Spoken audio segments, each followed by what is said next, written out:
Buenos días a todos y a todas. Sean muy bienvenidos a este Simposio Internacional Agenda ODS 2030, Educación Técnico-Profesional y su contribución al desarrollo sostenible. Antes de comenzar,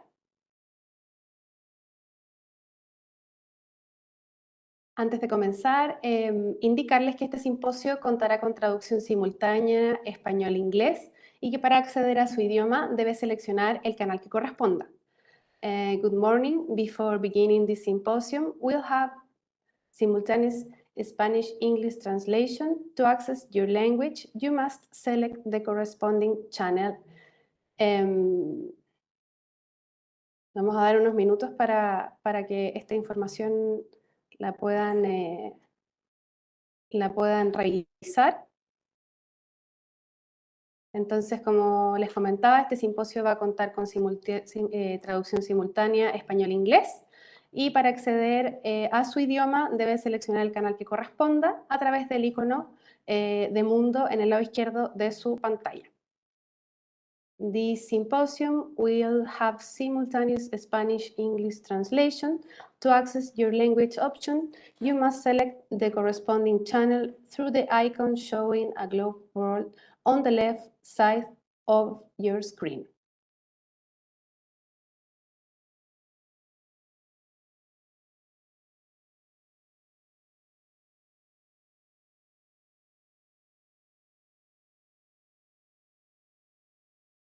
Muy bien, dicho esta información, que también la vamos a colocar en el chat, les vuelvo a dar la más cordial bienvenida a este Simposio Internacional Agenda ODS 2030, Educación Técnico-Profesional y su contribución al desarrollo sostenible. Instancia organizada por INACAP en conjunto con los miembros del Affinity Group, cuyo propósito es promover la creación de conciencia y la adopción de los Objetivos de Desarrollo Sostenible como parte integral del aprendizaje en la educación y formación técnica profesional. Durante estas 2 jornadas, contaremos con la participación de expertos de diferentes latitudes para revisar y dar a conocer aquellos proyectos e innovaciones levantados desde la educación superior técnico-profesional y que están contribuyendo efectivamente al logro de los 17 Objetivos de Desarrollo Sostenible establecidos por la ONU en 2015 y para ser alcanzados en 2030. Saludamos entonces a quienes nos acompañan esta mañana, Lucas Palacio, rector de INACAP, a los representantes de las instituciones que nos acompañan en la organización de esta instancia, la World Federation of College and Polytechnics College and Institute de Canadá, TAFE New South Wales de Australia y Nairobi Technical Training Institute de Kenia, así como UNESCO, UNEVOC. Asimismo, un cordial saludo a los expositores que hoy nos acompañarán y al equipo de INACAP de la Vicerrectoría de Vinculación con el Medio e Innovación. Al parecer hay un micrófono abierto, tengo como un eco, si me ayudan. Siguiendo con los saludos, también saludamos cordialmente a los directivos y representantes de la Affinity Group y de INACAP, y a los representantes del mundo académico y a todos quienes están siguiendo en vivo esta actividad, agradecemos su participación el día de hoy. Para comenzar, comentarles que este simposio tendrá lugar hoy y mañana, entre las 10 y las 13 horas, de manera online, y contará de 2 charlas magistrales, impartidas por expertos internacionales, junto con diversos paneles y salas, donde abordaremos la contribución de la formación TP al logro de los ODS desde el currículo, la docencia, la labor extracurricular y los proyectos desarrollados, ya sea por instituciones, sus alumnos y egresados. Recordarles también que todos sus comentarios pueden ir compartiéndolos a través del hashtag Simposio ODSTP. Muchas gracias. Iniciamos entonces esta jornada y para darles la bienvenida dejo con ustedes a Lucas Palacios, rector de INACAP. Rector, adelante por favor. Muchas gracias, Luisa. Aprovecho de saludarlos a todos, darles la bienvenida a este Simposio Internacional Agenda ODS 2030, Educación Técnico-Profesional y su contribución al desarrollo sostenible. Un tema actual y extraordinariamente importante. Yo tengo el honor de inaugurar junto a ustedes este simposio. Me tiene muy contento también que sea INACAP el que esté profundizando, el que esté empujando estas materias que son tan importantes.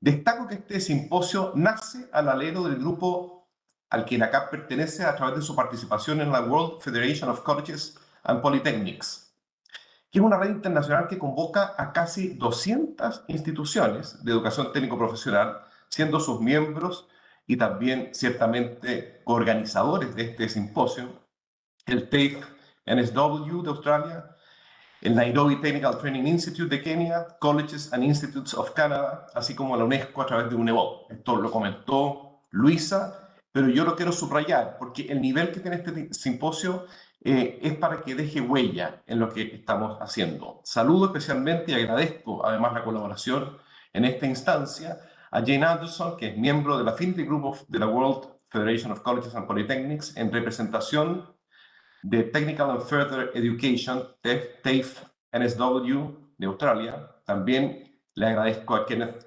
Barrientos, representante de la UNESCO, a Glory Mutungi, en representación del Instituto de Capacitación Técnica de Nairobi, Kati, Kenia, a Judy Vargatov, en representación de Colleges and Institutes of Canada, SICAN. Y del mismo modo, extiendo un gran saludo al profesor Charles Hopkins de Canadá y Paula Grecier, que es consultora experta en formación técnico profesional de España, y les agradezco por compartir con nosotros su conocimiento muy profundo y su experiencia respecto de estas temáticas. También les quiero agradecer y saludar al equipo de nuestra institución, de INACAP, que ha organizado esta instancia a través de la cual relevamos la importancia de la educación y el valor de la formación técnico profesional como motor de cambio. Además lo han hecho con cariño y absolutamente convencidos de lo importante de las ODS para nuestra gestión y también para el mundo que nos rodea. INACAP es una institución referente en Chile en materia de formación técnico-profesional. Está presente en 16 regiones, es decir, en todas las regiones de nuestro país.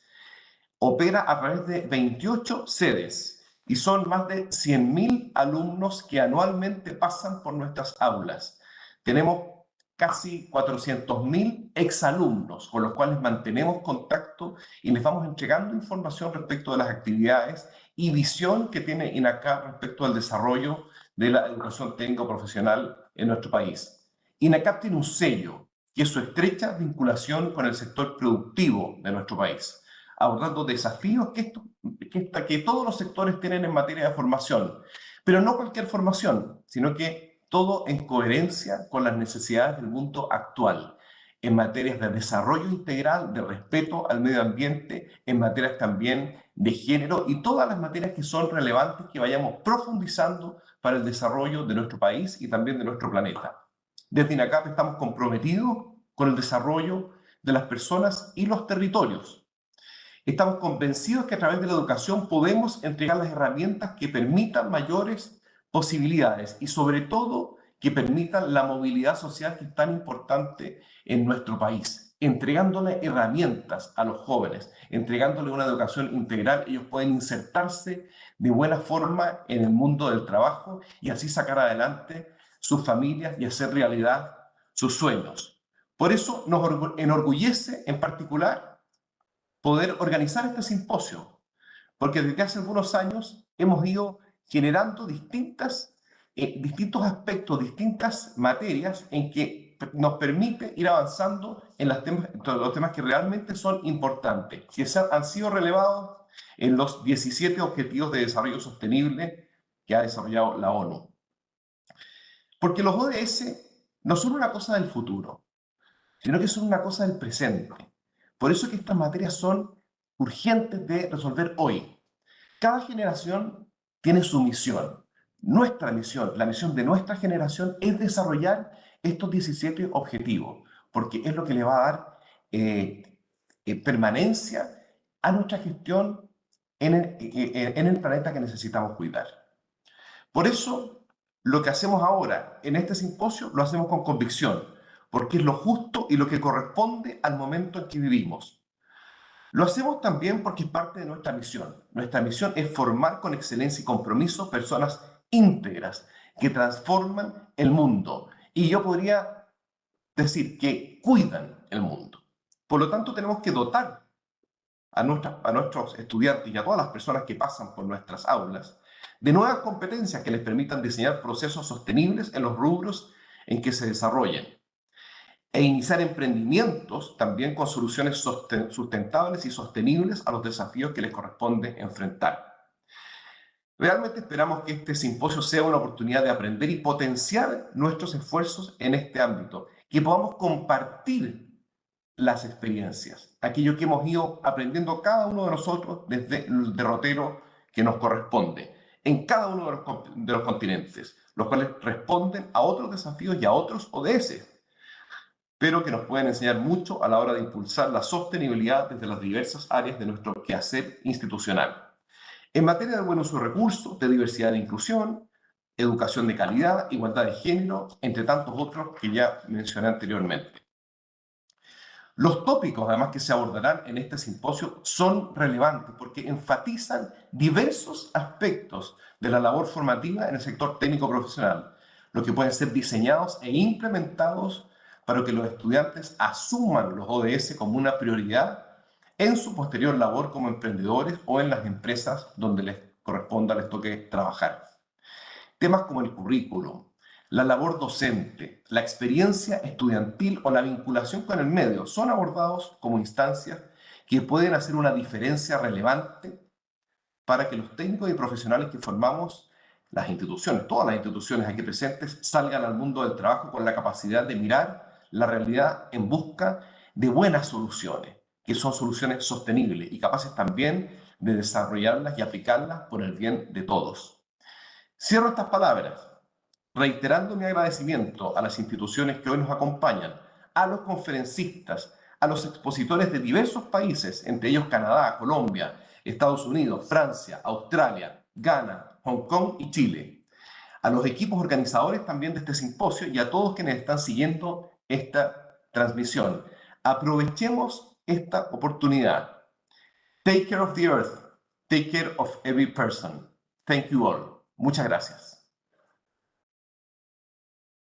Muchas gracias, rector, por sus palabras. A continuación, queremos compartir el video con el saludo de bienvenida de Jane Anderson en su calidad de miembro de Affinity Group.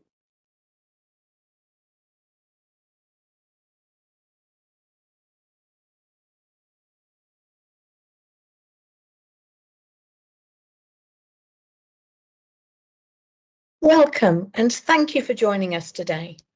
My name is Jane Anderson and I would like to introduce our Affinity Group members. I work for TAFE New South Wales, Australia on Gadigal land of the Eora Nation, also known as Sydney. I am one of the co-leads for the World Federation of Colleges and Polytechnics United Nations Sustainable Development Goals Affinity Group. Our co-leads are Judy Varga-Toth, Manager, Impact Partnership Services, Government Relations and Canadian Partnerships, Colleges and Institutes Canada. Glory Mutungi, Chief Principal, Nairobi Technical Training Institute and Chair, Kenya Association of Technical Training Institutions. Maria del Pilar Hernandez Grimberg, Director International Relations, INACAP, Chile, with Ken Barrientos, Leader for SDGs and Greening TVET, UNESCO Univoc, as our partner. We have been creating online seminars for the last 18 months and are thrilled to bring you this extended event, generously hosted by INACAP, and for the first time presented in a bilingual format. We hope you will gain information and inspiration from this event. And again, thank you for joining us.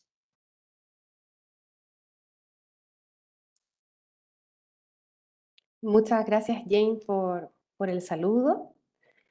Y continuando, y para ir entrando en el tema central que hoy nos reúne, queremos compartir con ustedes un video llamado Jóvenes alcanzando los objetivos de desarrollo sostenible, que expone el testimonio de jóvenes de diversas carreras y ocupaciones que relevan la importancia de adoptar los ODS en la formación.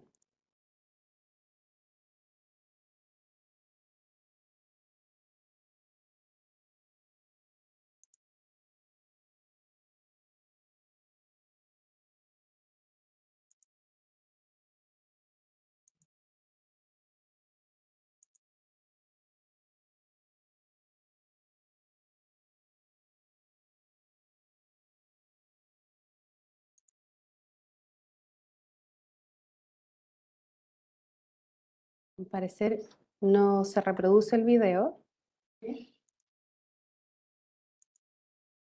Vamos a volver a intentarlo una vez más.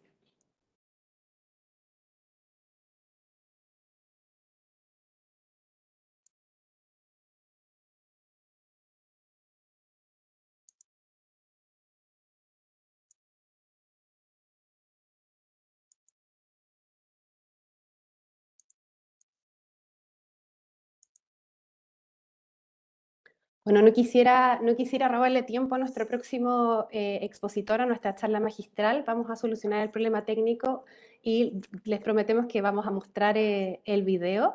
Así que quisiera dar paso a la charla magistral Educación y Capacitación, habilitadores clave de los Objetivos de Desarrollo Sostenible, a cargo de Charles Hopkins, quien actualmente ocupa la cátedra UNESCO de reorientación de la educación hacia la sostenibilidad en la Universidad de York, en Toronto, Canadá.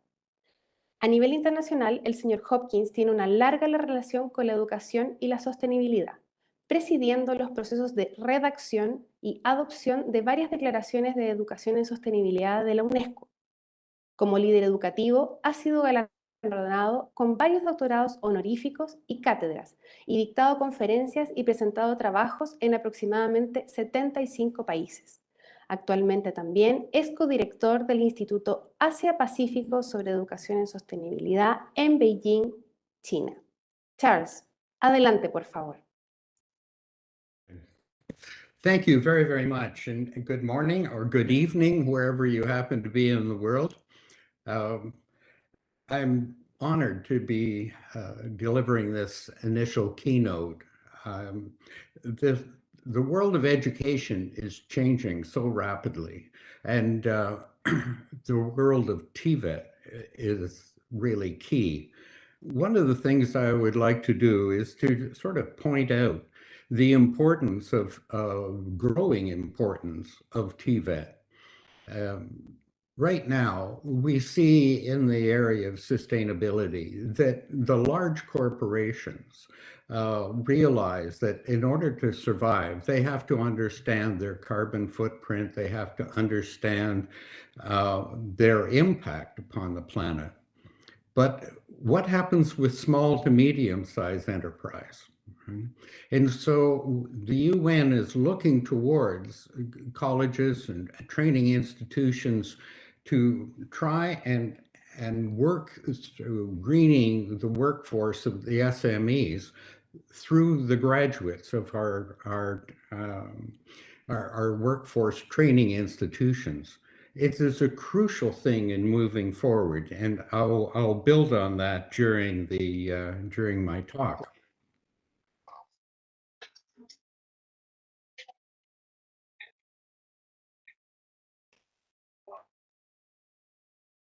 So let me begin by talking about the contribution of TVET, not only through the SMEs, but also through the contribution to all business and industry, and also through the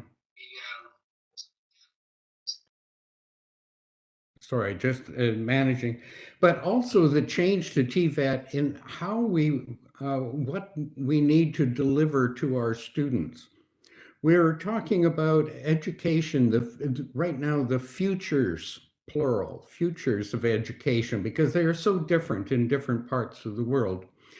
But there's the contribution of looking at education now as a social contract, the contribution of our education systems to the community, but also the contribution to our students. What are our students going to need in order to perhaps face their world of employment completely changing? How do we build in not only expertise in a particular area or trade, but how do we build in a love of lifelong learning to be able to be not only on top of how their particular world of employment is changing, but also how they could make an entirely different shift. How they adapt to the sudden changes that can happen to them. So let me give you one extreme that I want to share with you. Because this is the COP on climate changes going on in Egypt, I thought I would pick an example from climate change. This is Lake Chad, one of the few great lakes that are in Africa. And on the left, you can see Lake Chad in 1972, a huge, giant lake that with 4 countries sharing it: Niger, Nigeria, Cameroon, and Chad. And on the right, you can see in 2018 how that Great Lake had shrunk and was down. So, of course, there is an African saying that as the water hole shrinks, the animals look at one another differently. Now, I'm not suggesting that the people there are anything other than dignified people, but the result is not only war between Cameroon and Chad and the rise of Boko Haram in Nigeria and so on, but the mass exodus of people out of that region, forced into it. Now, what do our education systems who are receiving these need to do? So it means that these people who were raised as either agriculturalist or pastoral people suddenly arrive in a whole new situation. And so this is just one example of how we need to be prepared to receive people from different parts of the world, as well as changing conditions in our own part of the world. So the great challenge that we have realized is how can we collectively create social, economic, and governance systems that adapt and help people to thrive in an equitable and just manner and peaceful manner, but at the same time ensure the Earth's resilience and its capacity to support the future generations. I see you have a focus on youth, and that's wonderful, because we use the expression to youth, to you we pass the torch, right? But unfortunately, we're passing it to them flame first, right? So we need to do our very, very best to protect them. The current world solution to that, and I say current, is the concept of sustainable development. We developed that back in the 1980s. It was the best idea we could come up with at the time that world leaders would agree to. We had such inequities. We saw about 20% of the world's population saw the need for environmental protection. About 80% of the world's population was facing poverty and needed development and wanted to live like the other 20%. And so the best we could come up with is a way of, yes, we need development, but we need development that is not going to compromise the ability of our future generations. So we have the United Nations, the Brundtland definition. I like the definition of an African elder. He looked at it as enough for all, forever. Enough for all, forever. And people from any age level or any situation can be engaged in that discussion. What is enough? What is enough? And the idea of for all, being an indigenous elder, of course, for all, it's not limited to humans. It is for all life, right? And forever is that intergenerational. Now, I'd look at it enough in my context, in a Canadian context, is this idea of, well, it kind of sounds like stuff, right? And what I want to do is to think of it as the well-being of all.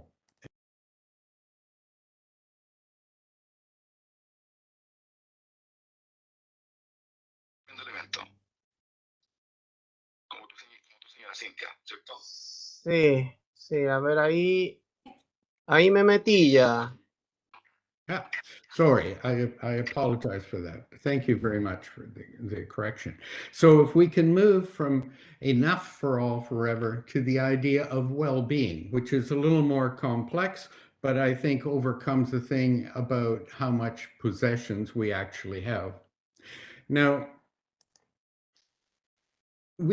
since we brought that in the 1980s, we've had several ways of trying to address it. And I think it's important to think of the historical context, because while we were focusing now on the Sustainable Development Goals, we have to understand the big picture is sustainability, right, and sustainable development, because our implementation plans change over time.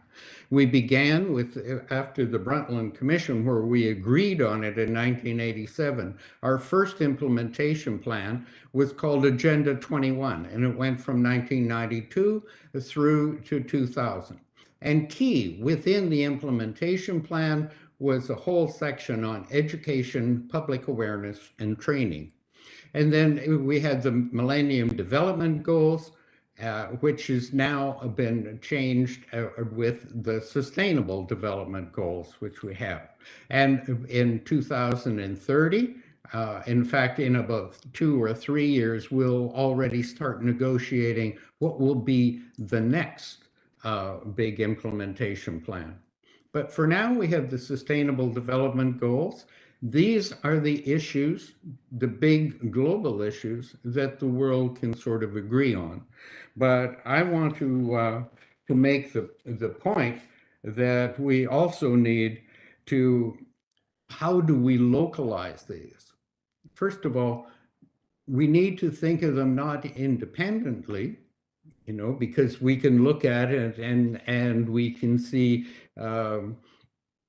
the idea of sustainable cities, or we can look at number 12, and it's responsible consumption and production, right, which seems to really fit us. But really think of it as a patchwork quilt or blanket. If you just look at the individual patch, it's not going to keep you warm. But what we need to do is to look at it in its entirety. And how do we use our institutions of education to look at it in a more cohesive way? Now, the idea of how do we bring these big issues into a local context is very, very important. And seeing that this isn't just the responsibility of one part of our institution, and I'll come back to that. So if we look at it, what are the environmental issues like air quality, housing, transportation, energy, which is so important? Energy is extremely important because we normally in development or in progress, our guide was in developing new products and doing things bigger, better, faster, cheaper. It was almost like a train, bigger, better, faster, cheaper, bigger, better, faster, cheaper, right, as going along. Now, with the price of energy, we have to totally reverse our thinking in whatever trade we're in. But what are the social issues? It is important to understand we use the term greening, but that sort of looks at the environmental aspects because we at the moment don't have a better term for it.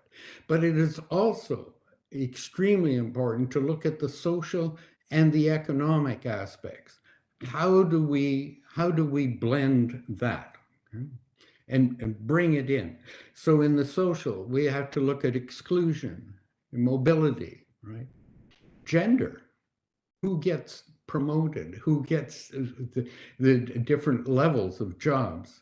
And then in the economic aspects of it, how do we address sort of decent work and safety, the idea of even addressing corruption, which is an issue in different parts of the world.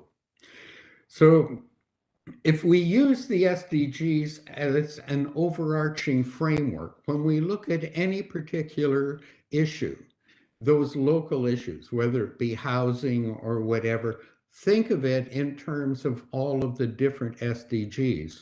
And in particular, for us, it's SDG 4, or on education, or it could be the SDG on climate change, whatever.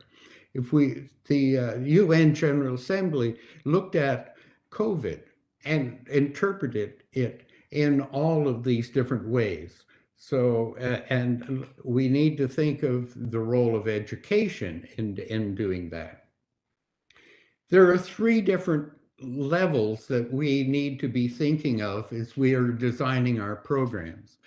One of the things we're trying to do is to move through the idea of prevention. How do we prevent things from happening? If we can see into the future, what are the issues now? What is likely to come? What are the threats? And how can we work on it to try and prevent this from happening? The second one is mitigation. How can we reduce that impact? How can we make it a little softer, a little better? And then the third, where we need to really be forecasting and anticipating in how we serve our communities, is how do we lead the adaptation? If it is going to come, how do we do it? Let's say that we know that there is going to be huge areas of migration coming, people of a different culture, or people of a different religion, right? How do we change our education systems to embed social justice, embed inclusion, racism, right? How do we embed not only the hard skills, but how do we address the soft skills that we know we're going to be needing? So let's really look at what is education for sustainable development. It is called upon in SDG 4. It is identified there in particular. It talks about the target of 4.7. It specifically mentions education for sustainable development, and it also highlights global citizenship. And so I'll talk a couple of moments about that. So that's in our own particular SDG 4. But on 3 occasions, in 2017, 19, and 2000 again in 21, the UN General Assembly has said that education for sustainable development is not only a vital, important part of 4.7, but it says that it is a key enabler of all the sustainable development goals. Now, that is the only key enabler that the UN has identified. And it puts sort of the importance and the pressure back on us to how can we rise to the occasion. Because oftentimes education is not consulted in designing any of the local sustainability plans and so on. We are simply treated as, oh, well, education will adapt and carry it out.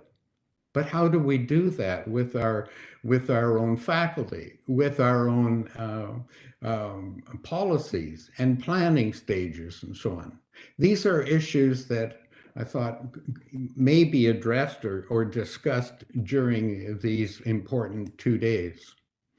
So in understanding education for sustainable development, I want you to think of, there are four key aspects or four thrusts, four areas we need to work on. The first one is access and retention in quality education. So the whole thing about access, yes, we can say everyone is equally can come in and join our technical and vocational programs. But if our programs do not adapt to the needs, let's say, of rural or indigenous people coming into our programs, if we do not meet their needs, we don't have the retention. That we have the huge dropouts of people who just can't adjust to the culture of our institutions or the language of instruction and so on. And what constitutes a quality education, not only for today, but what can we do for the future? But the second thing that is so important, it's our most educated countries that are leaving the deepest ecological footprints. And so we can't just continue with the worldview and the goals that we have had in the past that have brought us to this ecological destruction and social injustice and so on. So what we must do is reorient the purpose of our education systems, reorient our training systems and so on. So that's the second one that we're trying to discuss over these next couple of days and for a long time into the future. The third one is public awareness and public understanding. How can we raise our voice in the community? And then, of course, the part that comes really to us is training programs in all sections where we do know how to do things better, more sustainably. We need to embed that into our programs. Not only what we know now in training, but how can we even deliver research into this particular area? So think of ESD as this holistic approach. It's a way of not just adding one subject to an already overcrowded curriculum, but how do we embed this into the very culture and purpose of our institution. Now, the second one we talked about is highlighted as global citizenship, which goes along with it. Global citizenship is trying to create a sense of belonging to the bigger aspect, to the planet itself and people in the distance. It's very hard. It would be easier for the people in Kenya to relate to the people up around Lake Chad, but it's difficult for people perhaps in Canada or Australia or Chile, to relate to that. But what we need to do is to create a feeling of common humanity in doing it. So there's that idea of global citizenship in caring, empathy, and compassion, not only for other people, but as the African elder pointed out, for all forms of life. But the second part to global citizenship is giving youth and everyone the voice and the skills to become engaged. It's not enough just to know about something. We must engage. So this is what we try to do in creating global citizenship as a state of mind of engagement, but also with the skills to get engaged politically and so on, and trying to bring about change. The UN is saying we need to combine ESD with the knowledge and the skills to understand what are these global sustainability issues and how are they brought to realism in the local context, but also how do we bring about the feeling of compassion and engagement with the skills that are there in global citizenship education. So these are the things that we're being asked to deliver throughout education systems at all levels, from preschool to post-secondary, okay? Just to put out a huge, huge challenge, but so important. And so at the global level, we are talking about transforming education. How can we change the very purpose? How can we change what is taught, how it is taught, the pedagogy of the thing, the outcomes of education? How do we engage people in this way so that education can rise up and take that meaningful role in creating a more sustainable future? So we have the vision of the United Nations through the Secretary General, and we have just recently at the Transforming Education General Assembly in New York at the UN level, actually over 100,000 youth from around the world collaborated on the internet and so on to bring together a youth declaration on transforming education. And the world leaders now are looking at how can we really engage with it. So if we look at what does this transformation really mean? One of the first things that is needed is to create a feeling within people that what is going on now is wrong somehow, right? Just to start looking, to feel a sort of a disruption. Things aren't quite right, either through social justice or the impact on the planet, the inequities, and so on. And then acquire the knowledge and the understanding, the information in what is there. And then to create a critical analysis. Why is it there? Who is winning? What if we try to bring about change? What will be the pushback? Those kinds of things. How can we do it better? And then what is different about what we're asking for now is how do we engage through actual experience? And this is where our technical, our ability in TVET of actual to engagement in so many aspects, right? This is where we shine, and we know how to do this and bring it about.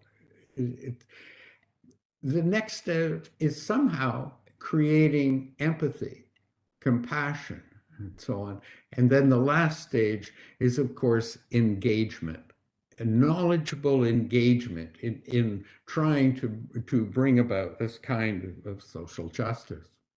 Now, how do we do that? And what we suggest is that we use what we call a strengths model, because what we need to do is, first of all, make our faculty members and our administrators, our board of governors, and so on, and the people that our clients, the people we serve in the community, aware. The next step is to try and build upon the strengths of our faculty and our administrators. So if you are really good in a particular trade, think about your contribution, of the contribution of your trade and what could be changed. But the individual contributions, then we need to assemble these somehow. So that's where our leadership has to come into view. How do we bring these different messages and ideas of change from whether you're in graphic arts design or in nursing, in public health, wherever you are, what is your contribution? and then up to leadership to try and bring this together in that SDG blanket that we talked about. Okay? How do we bring it together? But it's also up to management to step forward, to facilitate this process, to put resources into it, the training that we need ourselves to explore. How do we bring this about? And then how do we embed this in policy? This is so important so that 2 years from now, we don't get a new leader and suddenly that's gone and we start off in another direction. We need to embed it in policy so that we can actually put funds into it. Because as you know, as in an institution, unless it is there in policy and it is stated in the mission and so on, we can't really fund it. So these are important aspects that were there. Now, the ideas of bringing about how do we change? We need the science about sustainable development. That is important, but we also need to have the science for sustainability. Right? So it's not just being aware that we have sustainability issues, that we have biodiversity loss, that we have social justice inequities, right? That we have exclusion and racism and these kinds of problems. What we need to do is to do something for it and work on it. So the idea, well, what do we think that could look like? And one of the things I would like to suggest is the idea of an overarching principle of biomimicry. Okay? The idea, how is this done in nature? And the classic example that we often point to is how, when we were trying to make high-speed trains and create and design these and manufacture them, the original ones were shaped on the nose of the belted kingfisher, that bird in the middle, and the train on the left going along. But in Japan, we found that as these high-speed trains would go into tunnels, the air package would shake the trains. And so then I put this in because of Australia being part of this. The duck-billed platypus that we have in the picture in the bottom is this creature, a mammal, that can go through shallow water and so on without creating waves. It moves through, and they think it is largely because of the shape of its bill. And so you see the train on the right is designed so that it not only can move along in high speed, but can go through tunnels and reducing the wake. Now, this is just one example, but it is so important to be thinking about the cycles in nature where everything comes into being, it serves a function, and then goes away and goes back in so that it can be recycled, reused, and so on. This is an extremely important principle that we need to be thinking about as wherever we create things. Now, how do we get, I mentioned that the engagement of all parts of the faculty. And so I was trying to think of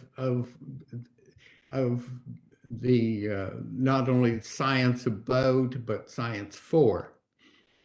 This is graphic arts. This is a display a month ago that I saw in Lithuania. it was a printmaker from Belarus who was protesting about the war, the invasion, and his own country being at Belarus, being aligned with Putin and his particular protest.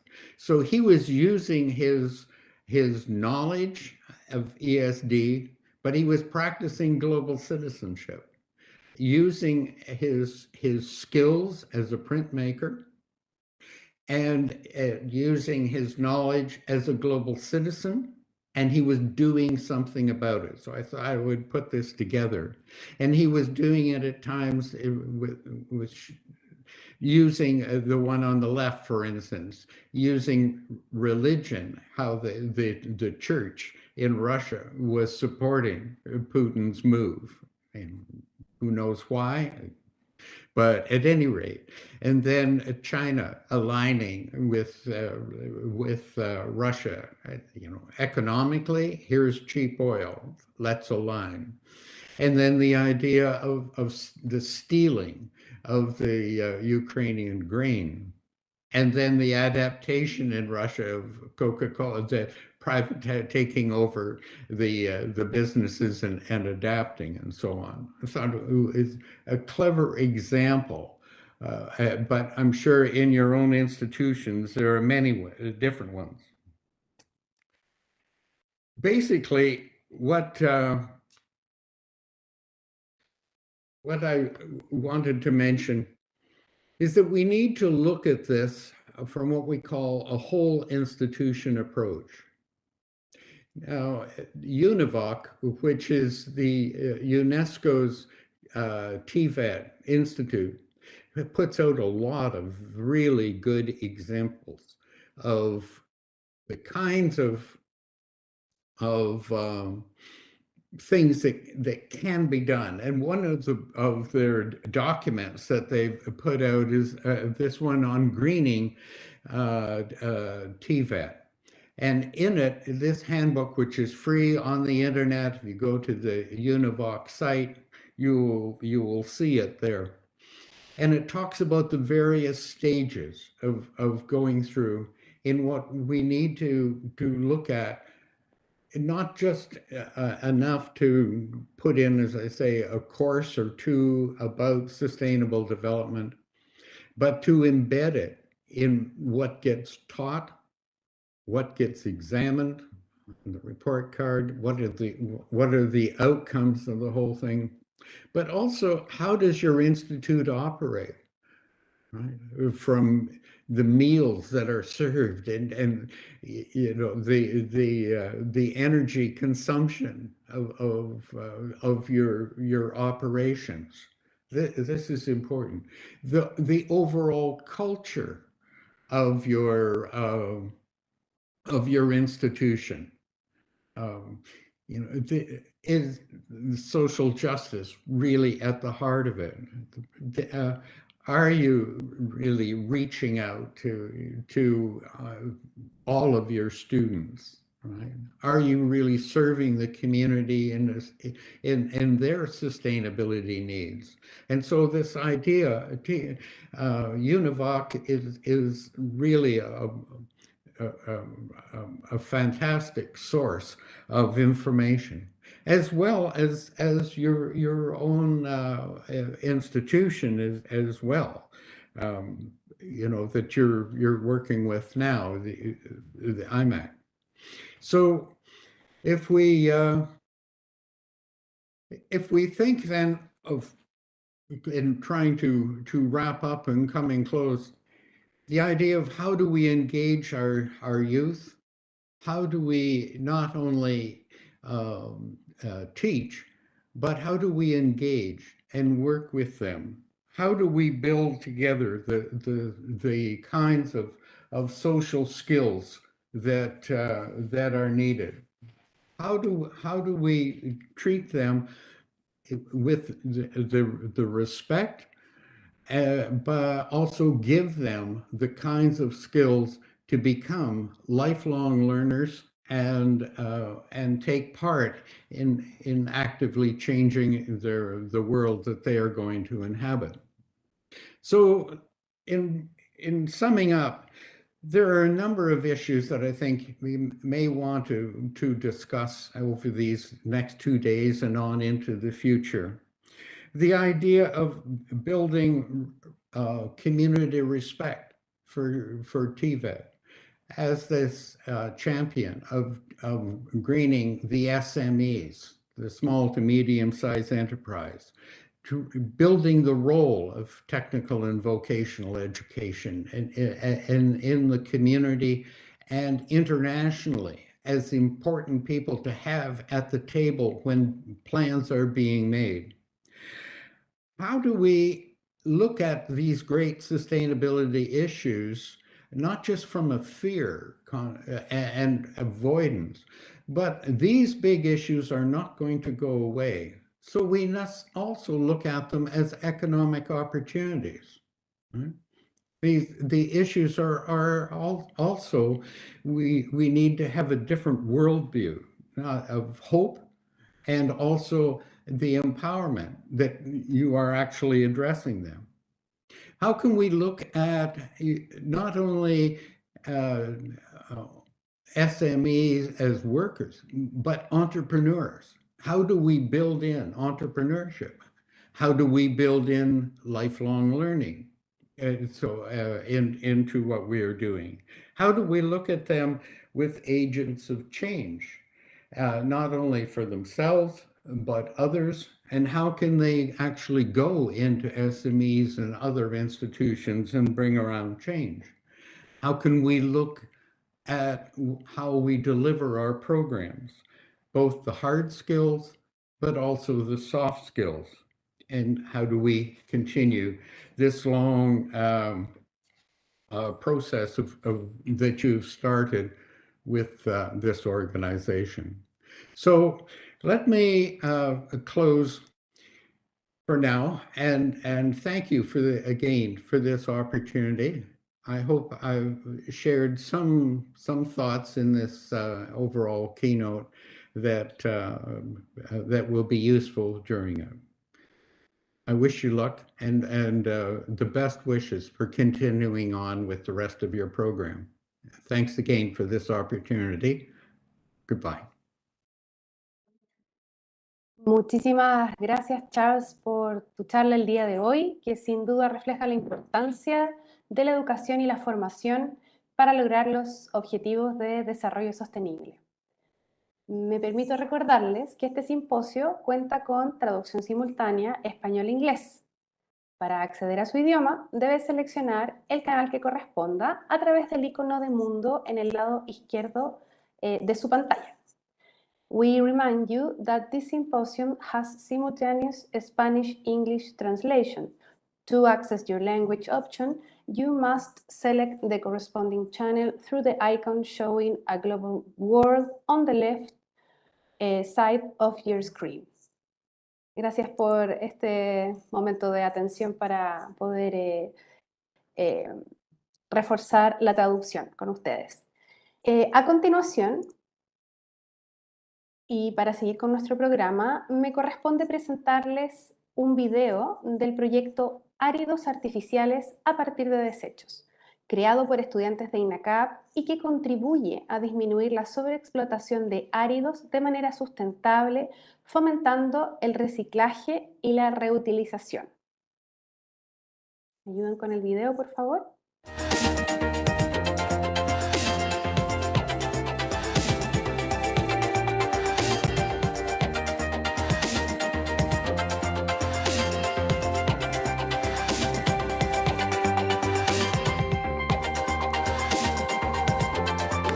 Hola, mi nombre es Camila Guzmán, estudiante de Ingeniería en Construcción, y como parte de nuestra formación profesional, la sustentabilidad y conciencia ecológica son parte de nuestro sello. Reflejo de esto, como proyecto de tesis, hemos desarrollado Polvo, proyecto con residuos araucanos de la Cámara Chilena de la Construcción. Polrock es un árido que busca reemplazar al árido grueso utilizado en la creación de hormigones más sustentables, disminuyendo así la contaminación producto de los plásticos, reduciendo la sobreexplotación de los áridos y además disminuyendo en un 25% el agua potable actualmente utilizada en el proceso. Como estudiantes, los invitamos a la innovación enfocados en productos sustentables.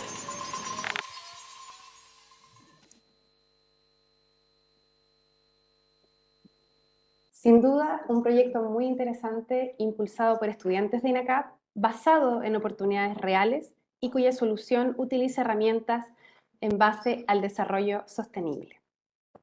A continuación, iniciaremos el primer panel denominado Líderes y Presidentes de Instituciones de Educación Superior Técnico-Profesional, moderado por Judy Varga Todd, miembro de SICAN y como representante de Affinity Group. Nos acompañarán en este panel representantes de instituciones de Canadá, Kenia y Chile, junto con la especial participación de la Organización para la Cooperación y el Desarrollo Económico OCDE. Le doy la palabra entonces a Judy Vargas Todd. Judy, muchas gracias por acompañarnos. Adelante, por favor.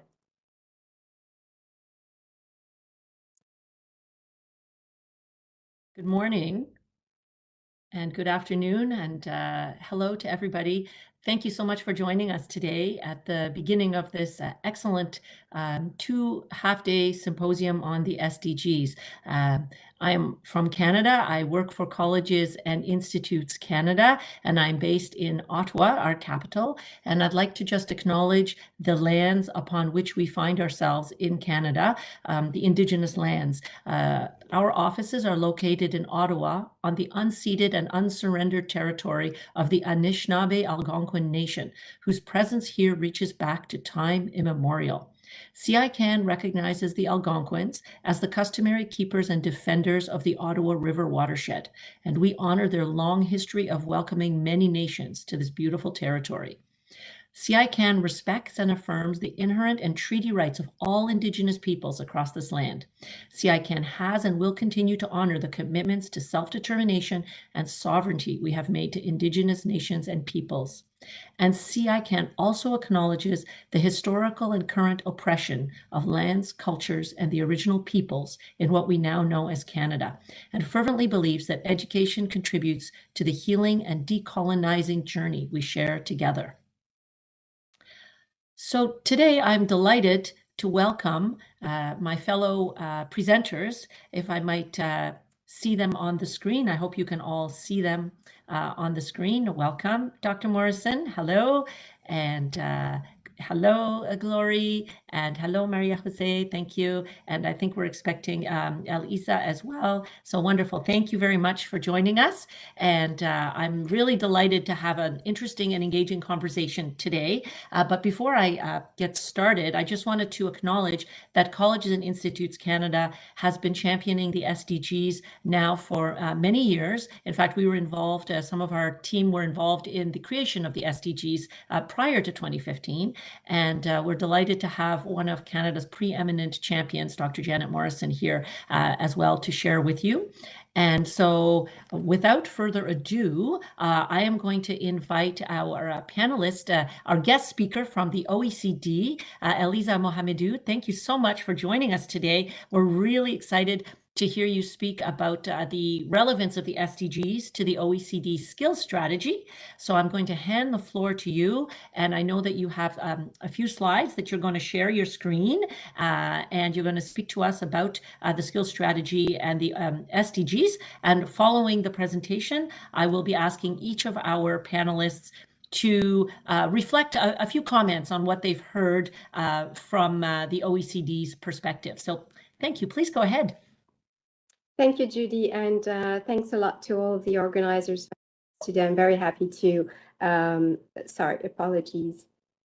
I can see there's a, sorry, perhaps the organizers can share the presentation. I think there's a problem with my version. Apologies for that. Is there a possibility? Yes, I'm not sure. Can we share? We have shared it, so apologies for that. It's just that. That's okay. We could see it. I know we could see 2 at a time, but it was still all right. Yeah, that's great, I think. So colleagues, we had sent it. If that's possible, I would appreciate that. I will try to see if I can share from my end. Oh, thanks a lot. Appreciate that. Let's see. I'll go from the beginning. Yes, can you see now? Yes. Okay, perfect. So thanks a lot, and apologies for the mishap. If we can move to the first slide, and thanks a lot. So basically, following Charles' presentation, what I wanted to focus on is really the fact that vocational, sorry, I think there's, just close one thing, apologies. Basically, vocational education is really an important tool for a country's social and economic advancement. And so it offers an alternative educational path for youth and adults who wish to grow professionally.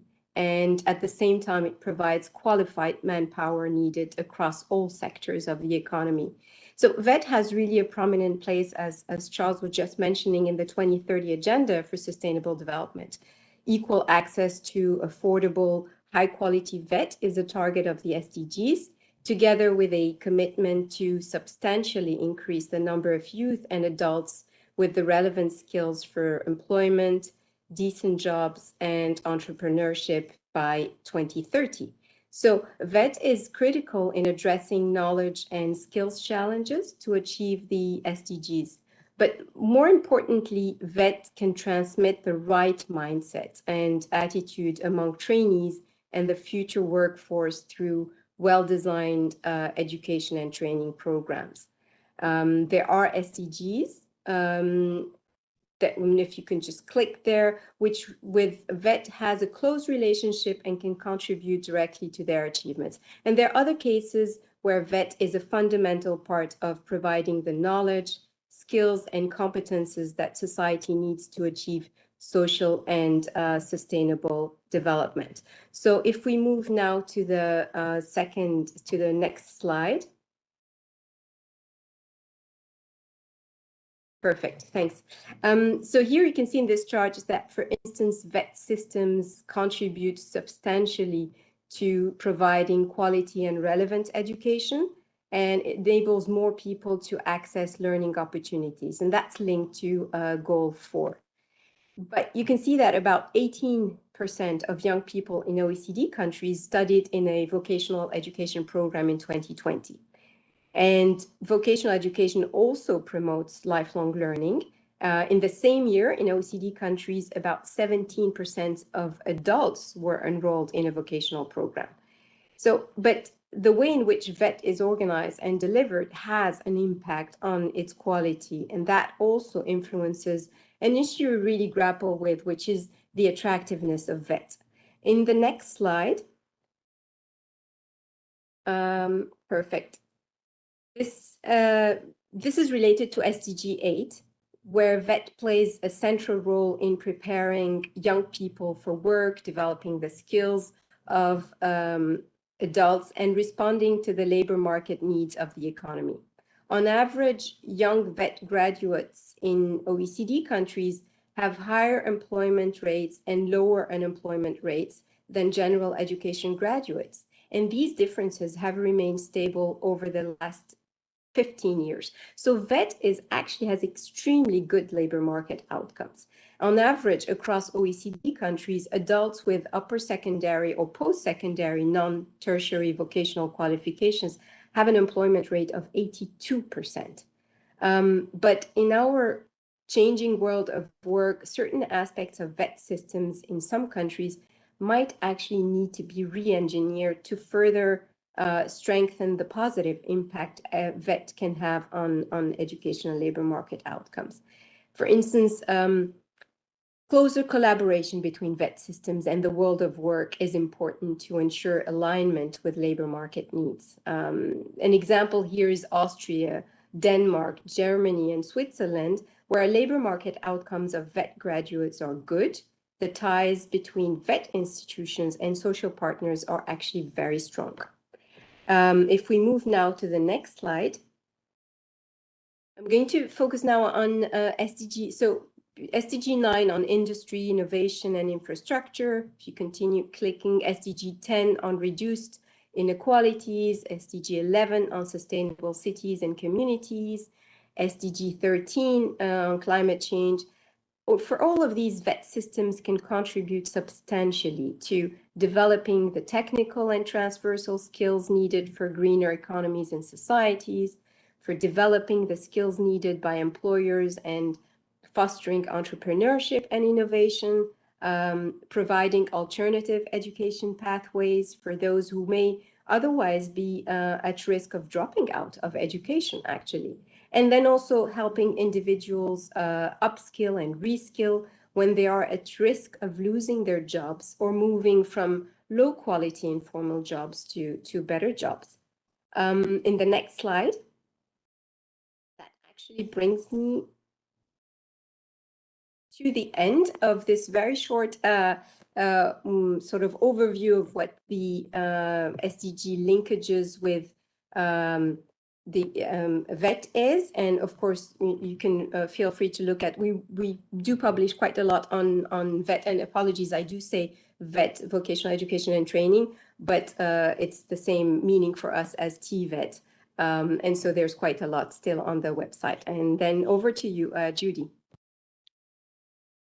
Thank you very, very much for that overview. It was very important for our audience to understand all the links that exist. And now I'm going to invite our three panelists and leaders of VET or TVET institutions from around the world to reflect a little bit on what you've just shared and its relevance to their country, their context, their institution. And I have asked Glory Mutungi from Kati in Kenya to go first. You have about 3 to 4 minutes just to reflect back on some of what you just heard from the OECD presentation.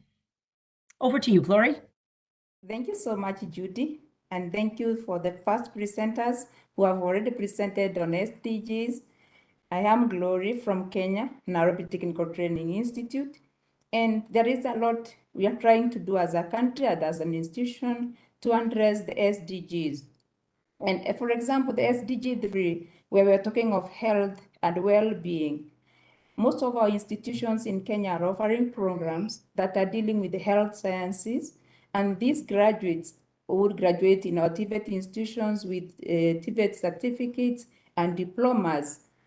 They are the ones who go out there to address these. In the institutions, one of the things that we are doing is, for example, to address things like HIV and other diseases. Nairobi Technical Training Institute in particular, and most others, are able to organize even a week of sensitization and even collaborate with the institution like health facility, where they come do testing and sensitization to the staff and the students. And then we create peer educators who go out to train other trainees on health issues.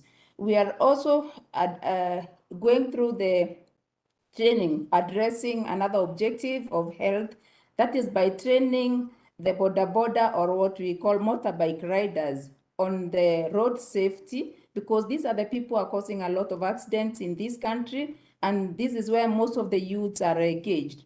As Nairobi TTI, through the Driving School Institute, we are training the young people on safety on the road. When it comes to the SDG 4, we are talking about education. And there was a big problem because it is only primary and secondary where students were getting free education. As Kati, we are advocates for the TVET institutions. We have been able to adhere the government, and currently the trainees of TVET in Kenya are being given capitation of Kenyan 30,000 every year. This one has increased accessibility, and we are also engaging where HELB, Higher Education Loans Board, is providing facility for the poor students. And this has increased the enrollment in TVET institutions. Currently, Nairobi Technical, which was a small institution 5 years ago with 2,000 students, we are 9,044 students. And these students are able to get capitation from government and acquire HELB loans. The other thing we are doing on quality of education is reviewing curriculum. Nairobi Technical Training has partnered with the GIZ, that is the dual training sample of Germany, where students are learning 50% in the industry and 50% in the institution. This has helped our graduates to fit in the industry and give them employability skills. Initially, there was mismatch of training where the TVET institutions are just giving a curriculum that is not suitable to the industry. Now with the dual training in at least 7 institutions that have adopted the dual training model, we are able to graduate, to churn out graduates who are fitting very well in the industry. On gender, there is a lot of sensitization. Every institution has been required to develop a gender policy, whereby they are stretching the girls, especially in STEM sciences, and this one has really helped, where institutions are creating exhibitions. Like last month, we had a 2-day exhibition, invited around 28 secondary schools girls to come and learn what is going on and benchmark with the other girls who are doing the STEM programs. Also advising them what subjects they should take so that they can do STEM courses. We are also looking at the gender of the other gender of males who are not so good in hospitality, and also encouraging them by seeing other graduates. We invited the alumni who are already doing very well in hospitality to encourage the boys to do hospitality. When you look at innovations, the other is that the TVET institutions in the country, we have come up with regional competitions to encourage the young people to come up with innovations to address climate change, and especially on how to use green energy, solar, and also gases that are not harmful. In an institution, in small ways, we are trying to encourage greening of TVET by planting trees, and also making sure instead of printing documents like minutes and reports, we are doing projectors and saving on papers, which is going to save on the trees. There is a lot that we are doing as TVET institutions, but our challenge is that we have not put the SDGs in the curriculum. And this is what, as an institution, we are looking forward to make sure that at least as a soft skill, just the way we have entrepreneurship as a unit, we can have SDGs being incorporated in the curriculum, not only in Nairobi Technical, but in all the institutions of this country. Thank you. Thank you very much, Glory, for those very interesting words about the tremendous work and efforts that Kati and other TVET institutions in Kenya are doing. I'd like to pass the word on now to the microphone to Dr. Janet Morrison, President and Vice Chancellor of Sheridan College in Toronto, Canada. So thank you so much, Judy. Lovely to be here today. My name is Janet, as Judy mentioned, and I'm the President and Vice Chancellor of a large multidisciplinary, interdisciplinary polytechnic institution near Toronto, Ontario, Canada. We have about 40,000 plus learners across 4 different campuses. So there was so much in the introductory presentation that really resonates with Sheridan's approach to the SDGs. So lots of similarities, lots of consistencies. I suspect that's going to be a theme today. We certainly recognize SDG number 4 around quality education as the key SDG among all 17. Because really, colleagues, I would argue that this is the goal that enables all of our students and graduates to acquire the capacity to achieve everything else. So, you know, in our view, and I'm sure in our shared view, quality education that goes beyond disciplinary job-specific skills and competencies to include an integrated set of values and attitudes, skills, knowledge, competencies, all of that enables graduates to act sustainably in their personal and professional lives, and, you know, of real importance as global citizens. Our job, I think, is to instill in learners the capacity to think, to relate, and to innovate. I think that's what this world, characterized by volatility and uncertainty, complexity and ambiguity, I think that's what the world really demands. Again, the capacity to think, relate, and innovate. This is about, from again, my perspective, engaging the hearts and the minds of our students in order to, for them to build meaningful relationships and to realize intentional impact. So, Sheridan has established sustainability as a key area of focus within our academic innovation strategy. We're intentionally addressing the need to develop new approaches to curriculum and its delivery, such that this type of learning that incorporates thinking, relating, and innovating is embedded and integral to everything that we do. The second comment I'd make is around goal 8. So decent work and economic growth. This is central to our work too. A key approach for us is to combine both professional skill development with interdisciplinary problem-solving, learning-based education across the SDGs, and of equal import, equity, diversity, and inclusion. So, that opening presentation, underscored there are real challenges associated with ensuring a strong connection between education and labor market needs. And we're trying to address this in a variety of ways, including providing shorter-term training, often referred to as micro-credentials, although, I think we all have to collectively commit to redefining those or defining them in the first place. But those micro-credentials are typically developed in consultation with industry and with community partners. And that allows us to respond more quickly to labor market needs. And finally, I guess, the goals that were mentioned as indirect in the earlier presentation are I think are critical. Sheridan is moving to a truly integrated approach to sustainable development education that includes the economic, the social, and the environmental dimensions, based on social justice and leaving no one behind. So, our work in sustainability involves a strong focus on goal 9, innovation through our 5 research and entrepreneurship centers and faculty-based research. A key example of the connection between all of the goals that were mentioned as indirect goals can be seen in the work of EDGE, our entrepreneurship center. They're really focused on engaging equity-deserving groups and supporting sustainable cities and communities. Those are key objectives of EDGE's work, along with innovation. So this piece of our puzzle, EDGE serves Sheridan students and faculty, but also community members throughout our campus communities, with a focus on social enterprise and impact entrepreneurship that promotes founders who really want to integrate social, environmental, and economic objectives into their business plans. And again, they're focused on support for Black, Indigenous, and people of color founders and others from communities traditionally underrepresented within the entrepreneurship community. So really excited to continue the conversation, Judy. Thanks for the opportunity, and I'll pass to my next colleague.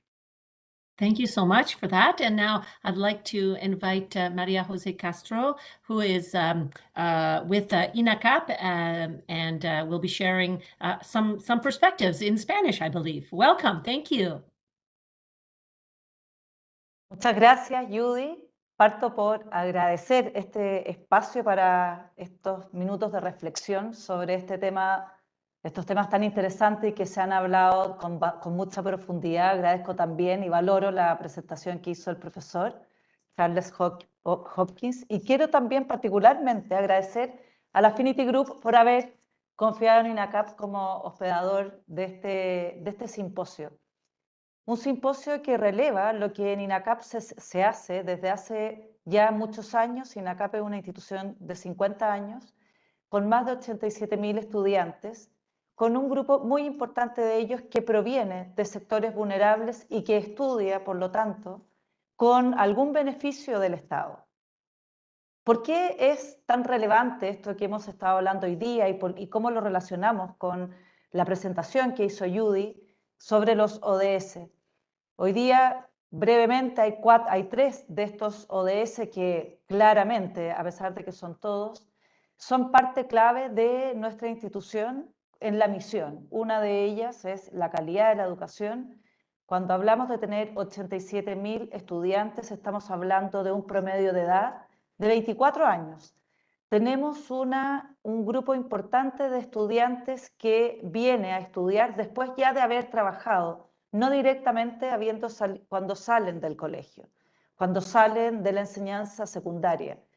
Y es por eso que aquí estamos mirando y desde INACAP buscamos entender a nuestros estudiantes desde que están en la enseñanza media, mientras después están en el mundo ya de la educación superior y también mientras están ya en el mundo del trabajo, porque entendemos que hay una trayectoria formativa, laboral, que es la que nosotros tenemos que estar desde siempre y muy vinculados, y para eso hacemos mecanismos especiales, con la industria, con la empresa, para estar dando la respuesta que la empresa requiere, la respuesta de productividad que se necesita, por supuesto, siempre desde el mundo, desde la sostenibilidad.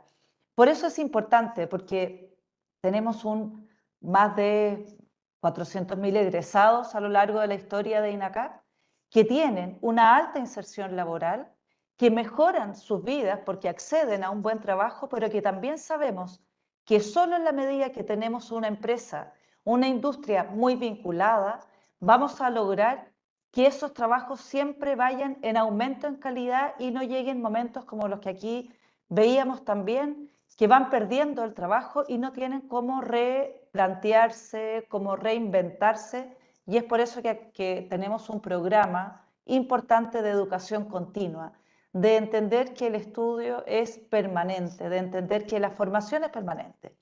Luego, una formación muy integrada al sector productivo, eso es un privilegio los que trabajamos en educación técnica, porque sabemos que en la educación técnica buscamos muy particularmente las competencias que nos preparan para el trabajo, que nos preparan desde el primer momento con iniciativas, con actividades muy relacionadas al sector productivo.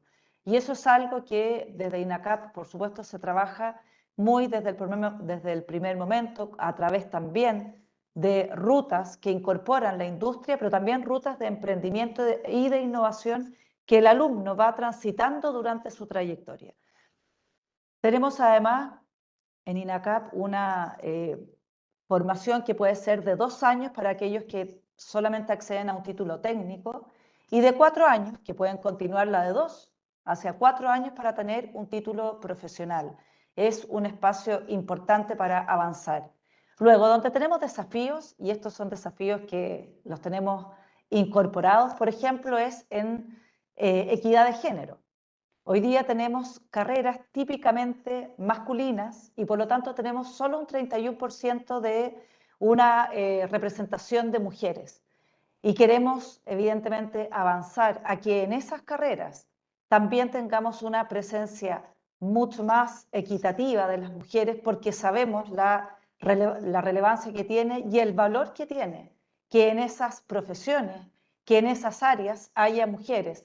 Es la única manera de hacer de esto un trabajos el día de mañana y empresas que sean verdaderamente sustentables. Es por eso que estamos, yo digo, impactando o trabajando directamente con tres de los ODS, el de la, por supuesto, educación de calidad, la equidad de género y el trabajo, cómo aportar desde el primer momento para que el trabajo al que accedan todos los estudiantes de la educación superior en Chile, no solamente los que salen de INACAP, accedan a un buen trabajo. Tenemos un desafío ahí, y este es algo para entender un poco el sistema educacional chileno, porque normalmente los estudiantes que vienen a la educación superior vienen de un sistema educacional que ha sido mirado con menor importancia que si fuera educación universitaria. Probablemente esto es algo que pasa en otros países y la educación técnica escolar es una educación que tiene una alta participación, es alrededor del 50%, un poquito menos.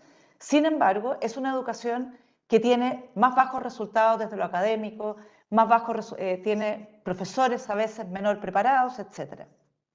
Por eso tenemos un desafío muy importante.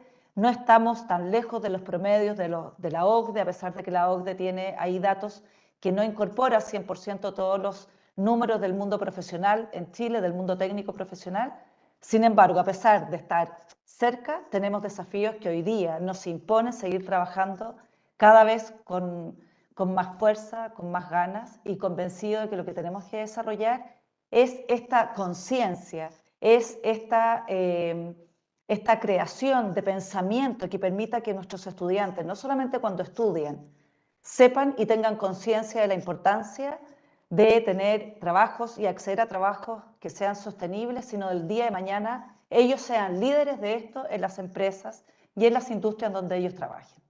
Muchas gracias.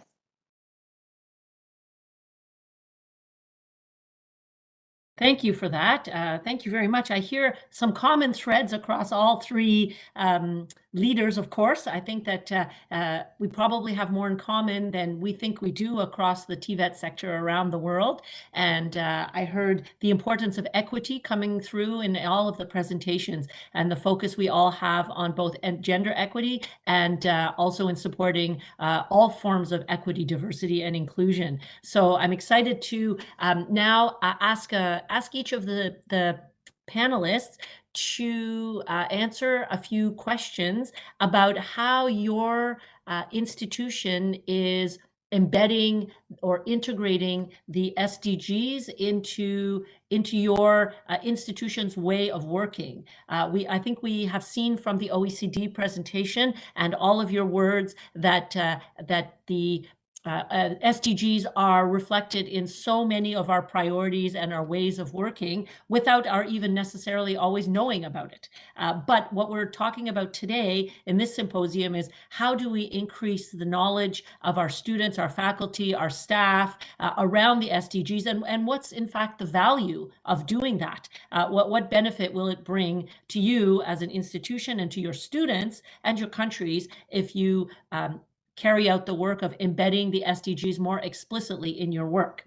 So to answer those questions, each panelist has about 8 minutes. I know we are running a little bit short of time, so I might ask you to reduce your comments just a little bit, just so that we can catch up a little bit. But essentially, starting with Dr. Morrison, to just talk about why are the SDGs a good framework for you? Why is it helpful? And what have you done to integrate those into your work?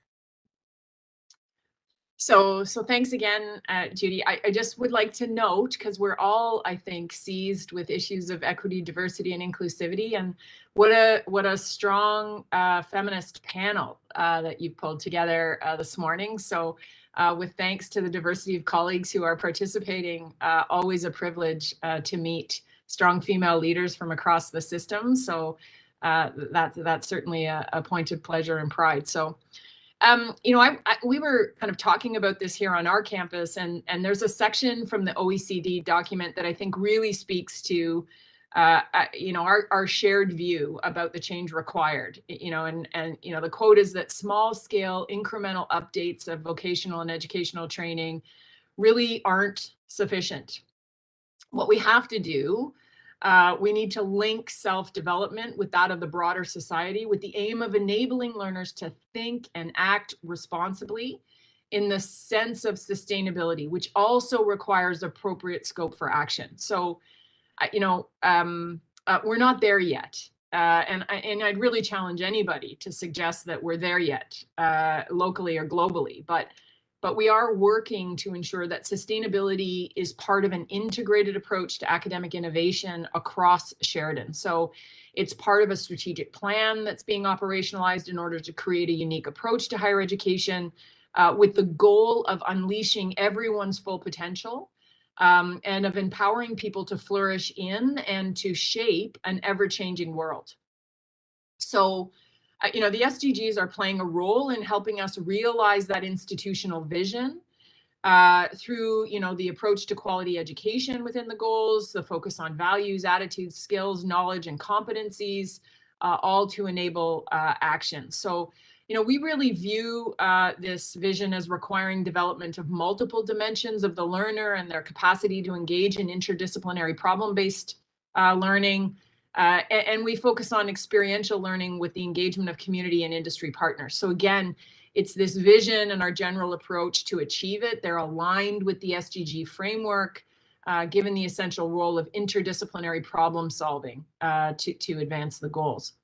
We also think about the SDGs within the context of an institutional focus on justice, equity, diversity, and inclusion. You know, for the last couple of years in particular, we've been part of a Canadian project called the Dimensions Pilot Program in Canada. This is an initiative amongst higher education institutions designed to foster transformational change within the research community and across our sector as a whole by identifying and eliminating obstacles and inequities to engagement in research. The SDGs are also a part of an inclusive approach to sustainability that recognizes that for thousands of years, sustainability has been and still is a central element within Indigenous worldviews and ways of knowing. And so our approach is aligned with and supports our deep commitment to implementing the calls to action framed by the Truth and Reconciliation Commission in Canada. Now, the second question around how we've integrated the SDGs into different aspects of our institution's work. You know, we have a really strong background at Sheridan, you know, over a decade worth in environmental sustainability with an engagement in district energy plans within 2 of our campus communities. So Sheridan launched Mission Zero in 2010 with a focus on sustainability from a climate and an energy perspective.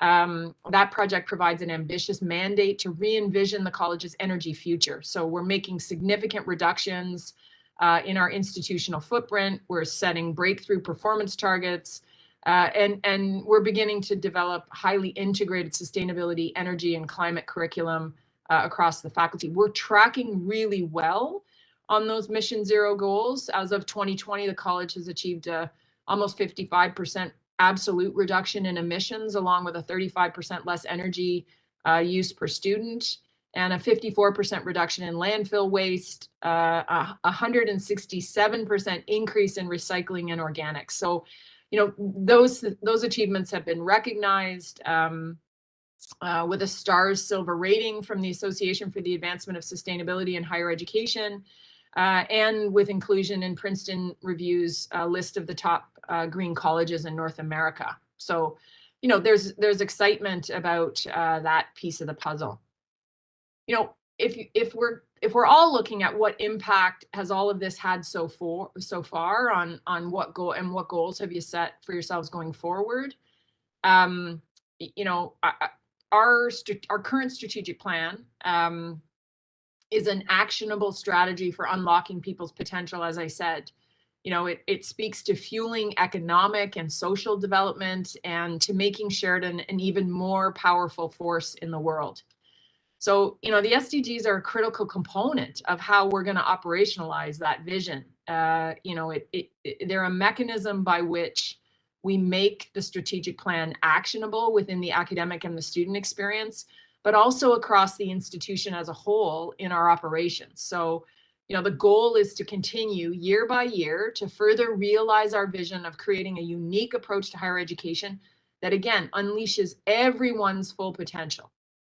The impact is as much in how it's changing our processes so that we continually iterate to achieve our vision based on integrating the SDGs, as it is in the outcomes. And, you know, I hope that that's exhibited in our top-down, bottom-up approach to the implementation of the goals as a means of building awareness and capacity and developing the institutional supports to accelerate and scale change.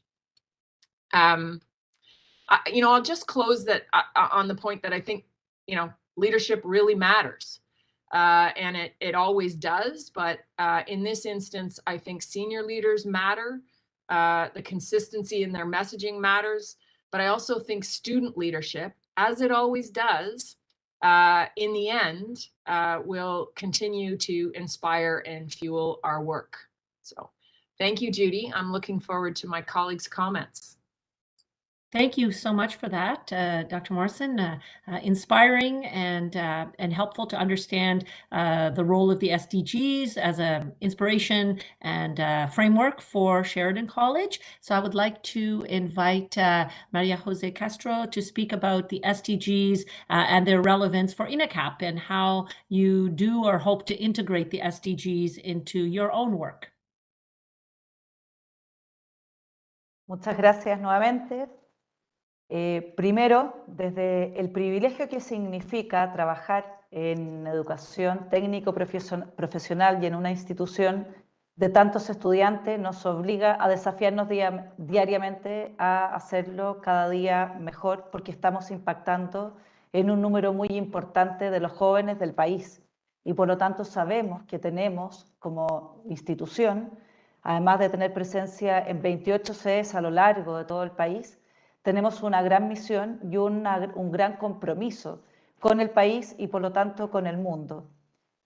Desde la mirada de los ODS en INACAP, en primer lugar, el trabajo colaborativo es parte de lo que nosotros fomentamos como institución para que nuestros estudiantes también, desde el primer momento, comprendan ese modo de hacer y ese modo de aprender como la mejor manera de trabajar y de desarrollarse en el futuro. Y eso es lo que hacemos cada vez que se enfrentan a desafíos que proponen resolver desafíos de la empresa, aprendizaje integrado del sector productivo. Desafíos con innovación, por supuesto siempre desde las energías limpias, renovables, con mucha tecnología. Buscamos que nuestros estudiantes desde ya estén comprometidos con aquellas necesidades que la industria tiene. Por otra parte, importante señalar que durante este año se abrió una nueva carrera en INACAP que se llama efectivamente Carrera de Energías Renovables y ya ha tenido bastante matrícula, tenemos estudiantes que ya están desarrollándose en esta carrera y el próximo año se abre una de Medio Ambiente y Sustentabilidad. Tenemos ahí compromisos importantes con el área, esperamos cada vez ir llegando a más estudiantes, son carreras nuevas que nos impulsan por el compromiso que tenemos con la sustentabilidad, con el medio ambiente, y eso significa que tenemos que atraer a los estudiantes para que decidan ir por este camino. Importante señalar que en el proyecto educativo de INACAP, en la planificación estratégica, se han definido valores y sellos del estudiante. Y en eso me quisiera detener, por una parte, porque en los valores de INACAP, además de la innovación, el compromiso con los estudiantes, están principalmente el trabajo en colaboración y la sustentabilidad. Y por otra parte, en el sello del estudiante están particularmente un estudiante innovador, emprendedor, con formación íntegra, pero que además tiene la capacidad de adaptación, que creemos nosotros es muy importante, la capacidad de adaptarse y de aprender permanentemente, porque lo que buscamos, tal como se dice, son estudiantes que van a ser parte de un mundo laboral por muchos años y que nosotros buscamos que vuelvan a seguir capacitándose, pero que siempre tengan esta capacidad de adaptarse, de aprender, y por lo tanto lo que buscamos es enseñar a aprender desde el hacer, tan propio del mundo técnico profesional. Quiero unir rápidamente con la pregunta 2, ¿cómo lo hemos integrado en el currículum? Y aquí me quiero simplemente, durante las exposiciones que vienen, vamos a hablar más de cómo está la integración al sector productivo en el currículum. Por lo tanto, eso lo dejo para quienes vienen. Pero quisiera yo señalar lo que estamos trabajando desde ciudadanía, desde ética y ciudadanía, competencias transversales. Porque aquí se toca un punto que nos parece relevante, que es ese enseñar a pensar, a reflexionar, a discernir, a tener pensamiento crítico finalmente en los estudiantes, a que se cuestionen el entorno, se cuestionen lo que dicen los mismos profesores, los pares. Creemos hoy día, probablemente en esto estamos de acuerdo, que si la educación ha fallado en algo, históricamente ha sido en generar un pensamiento muchas veces lineal y no ha permitido o no ha desarrollado lo suficiente el que los estudiantes tengan la capacidad de tener un pensamiento crítico, un pensamiento propio que les permita adelantarse también a las necesidades futuras. No solamente estar respondiendo en el hoy, ahora que sabemos, tenemos un diagnóstico muy compartido del calentamiento global, cambio climático, etc. Pero tenemos que ser capaces de también de pensar y que nuestros estudiantes sean capaces de hacerse las preguntas futuras. ¿Cuáles son los problemas que vamos a tener en años posteriores? Y a eso es lo que estamos apuntando. Estudiantes que se hagan las preguntas, que no tengan miedo a hacerse las preguntas y que además pensemos en algo que creo fue el profesor quien lo dijo. Estamos pensando en un mundo sustentable para todos, personas, naturaleza, para todos. Y un mundo que sabemos tiene una resiliencia importante y por lo tanto esa resiliencia también es relevante que la tengamos las personas. No quiero alargarme demasiado, pero me parece importante también hablar de la estrategia de sustentabilidad que como institución hemos implementado.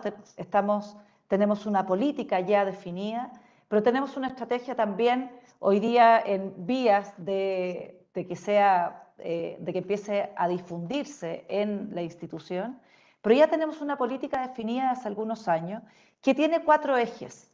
En primer lugar, el modelo educativo. ¿Y por qué el modelo educativo? Porque es el corazón de lo que hacemos. Nosotros enseñamos y tenemos profesores, tenemos más de 6.000 colaboradores en INACAP, un poco más de 4.000 son docentes que están diariamente con los 87.000 estudiantes o más que hoy día tiene INACAP.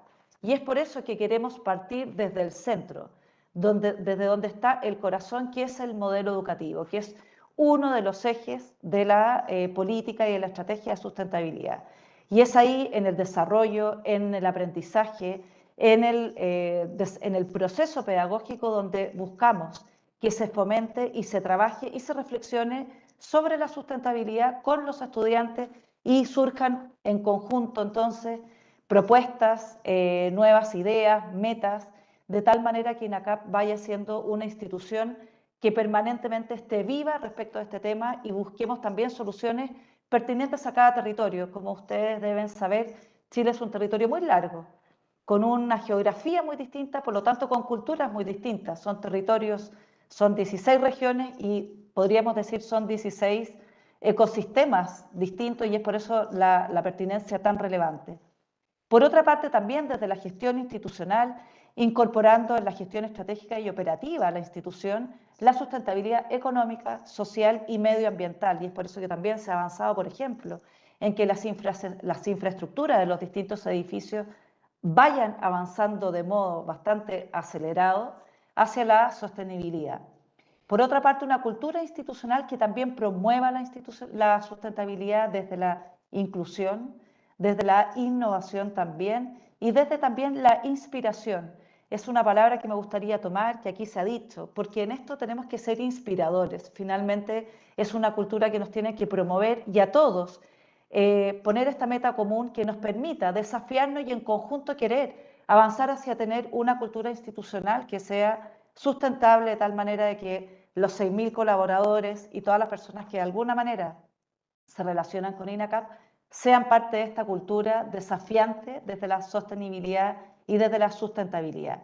Y por otra parte, algo que ya he mencionado antes, pero que sé que va a salir en adelante y es lo último que digo, a través de los proyectos que tenemos integrados al sector productivo, trabajamos fuertemente la sustentabilidad porque sabemos que lo propio de nuestra educación técnico-profesional es preparar para el trabajo, es preparar y ayudar a la productividad de las empresas y de la industria. Y la industria se relaciona con nosotros para, entre otras cosas, una mejor y una mayor productividad.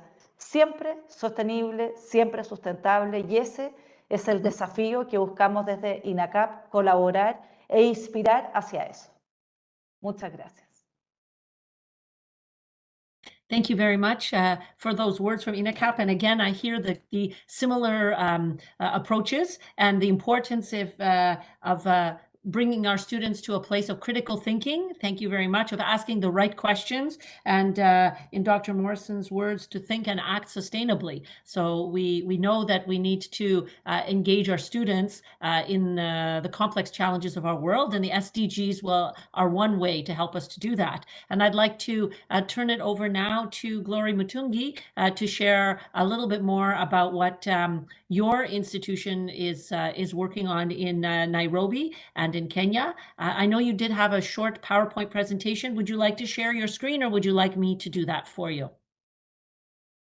You don't need to share, or you can share from the other side, because I have it in mind is what about the institution is doing, so that we are able to make sure there is sustainability. And Nairobi TTI, like most TVET institutions in this country, are national training institutions. Kenya, we have 47 communities with different cultures, and these students come together. Like in Nairobi, we have students from all over the country. And one of the things is to make, first of all, to make sure that they have leadership. They elect their own leaders democratically to make sure that they are able to integrate themselves and create leadership skills, where we have a constitution for the students, and they elect from the class representatives, they go to the departments and the entire institution, then they have the president of the college. This one we are doing to make sure that there is cohesion in the institution. Remember, in this country, sometimes back, there is a time we had differences, different communities, and we want to make sure that students are they are coexisting peacefully. And this one has helped us a lot of stability in the institution. When you look at the SDGs, they require that the kind of education that we are offering, it is to solve a problem of unemployment. We have a big problem in this country of youth and unemployment, and that is why our kind of education that we are offering in TVET institutions is to make them self-reliant, and they're supposed to be innovative, to think in such a way that not to look for jobs after they leave college. So every department is training on entrepreneurship in collaboration with what is happening in the industry, so that our graduates are able to come out of the college and fit in the industry. And this one is what has brought a lot of innovations among students, because we are looking at, after the innovations, how do they even commercialize these innovations? They create at least quality life outside the college, instead of them finishing and waiting to get employed. The other issue is on, like we have talked, is about gender. And if you come, I'm happy to hear from other presenters, they have almost similar problems, where the young ladies are not so much into engineering or set programs. And this is what, as an institution, we are doing to encourage the female trainees to join in the engineering programs, or the set programs, as we call them in this country. And this one is to make sure that there is gender equity and gender equality. There is the other thing about leaving no one behind. In our institutions, we have students with special needs. And in this country, again, we have 4 institutions that are taking care of the special needs. That is the students who are blind, they're in an institution for the blind. Students who are not able, maybe physically, with these physical disabilities. And in Nairobi Technical Training Institute, we have students with all forms of requirements, and we have what we are calling gender mainstreaming, disability mainstreaming, so that our infrastructure is able to accommodate all forms of disabilities, that every Kenyan can come to our institution. In this country, the other challenge comes in, whereby the innovations that are done by students end at the competition level.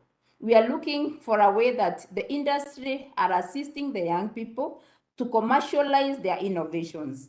And these innovations are addressing the needs of the communities that we are living in. Our institutions are spread out. Nairobi is in the middle of the city, and one of the challenges in the city is automotive industry, whereby our trainees now, we are working with the industries in automotive engineering, so that these students are able to work with the industry, and these industries are modeling them in such a way they can start even their own garages. When they leave college, they are able to fit comfortably in the industry. Now, as an institution, we have come up with what we call performance contracting, so that we are able to measure what has been done in gender mainstreaming, what has been able in disability mainstreaming, quality education, and every institution, just like ours, it is able to be measured by the end of the year. that is in performance contracting, which is done in every year, where you incorporate every target and how you are going to measure it. This is to measure whether there is any sustainability in comparison to the previous year and the current year.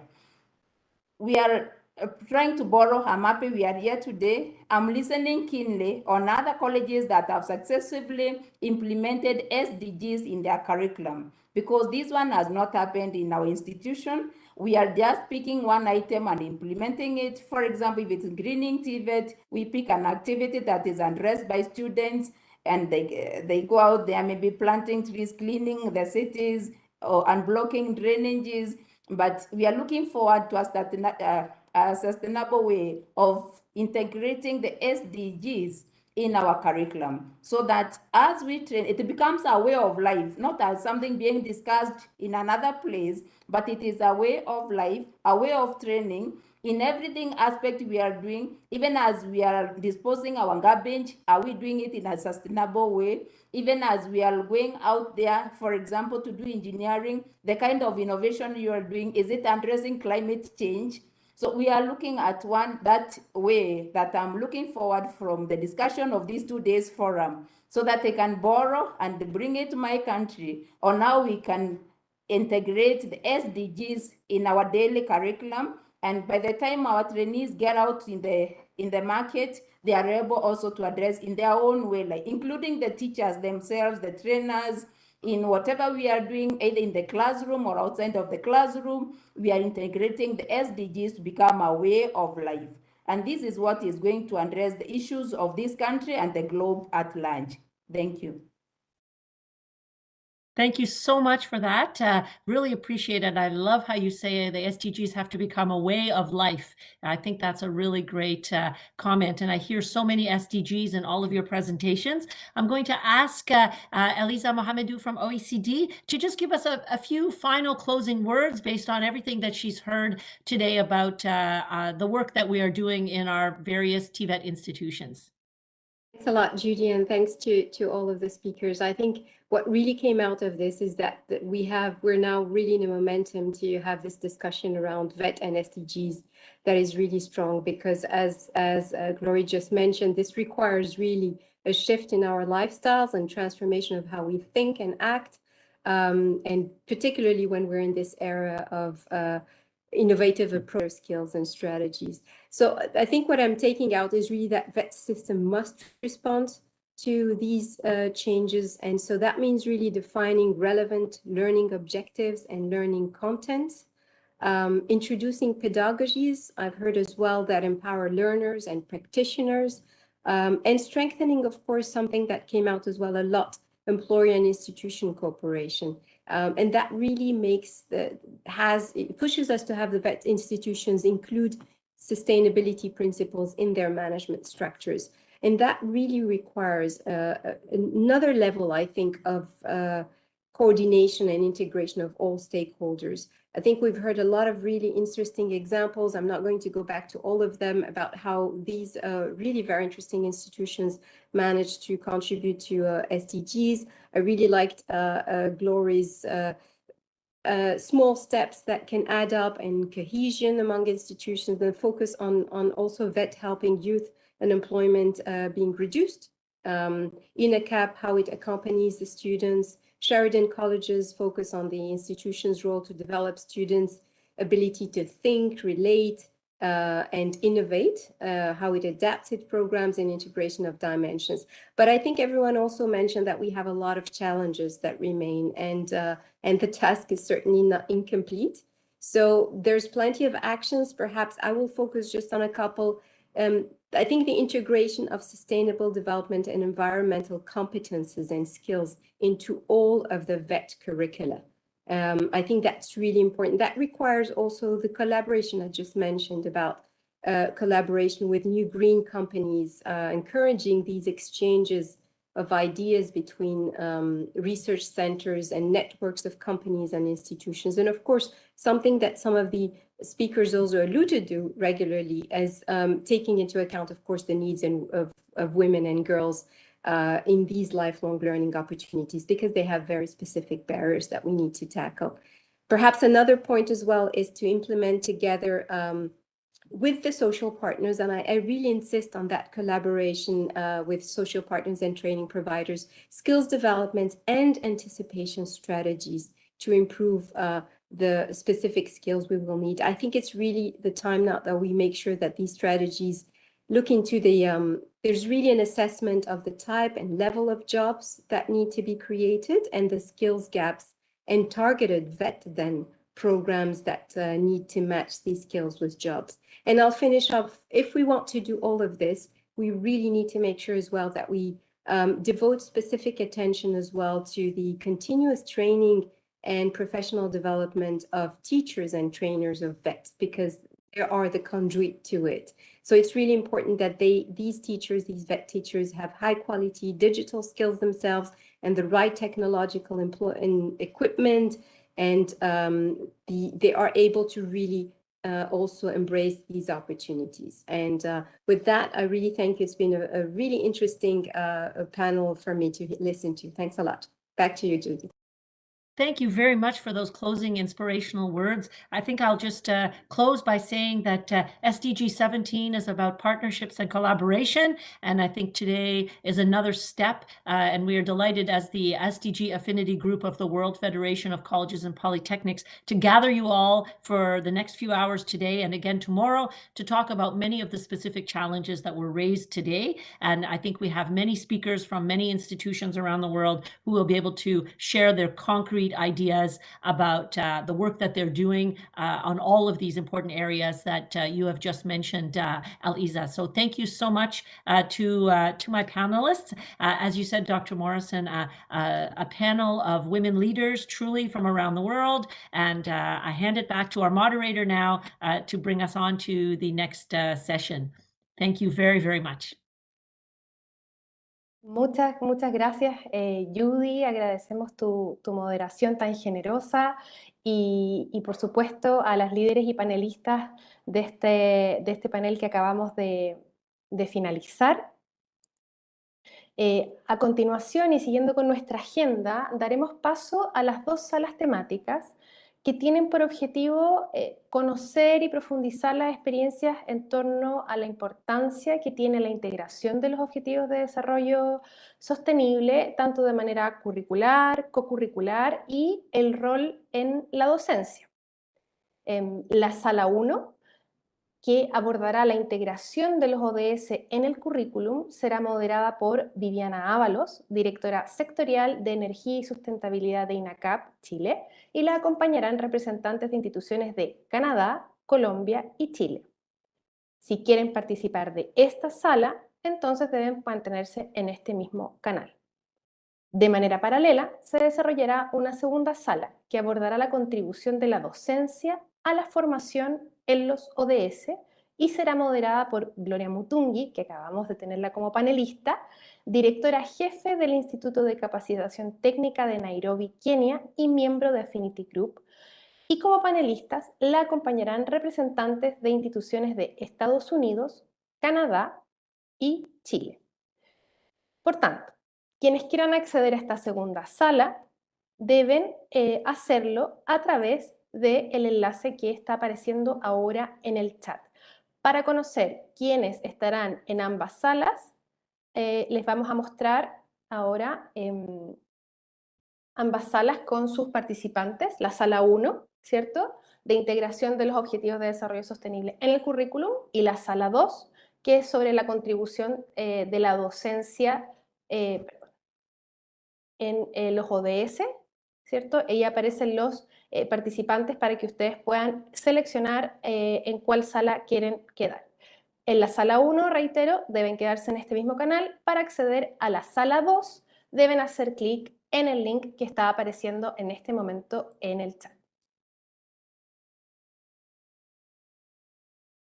Y mientras deciden su opción, yo quiero invitarlos a ver un video de ONU sobre cómo los jóvenes toman conciencia y es relevante para ellos durante su formación el desarrollo sostenible. Así que si me ayudan con el video, por favor.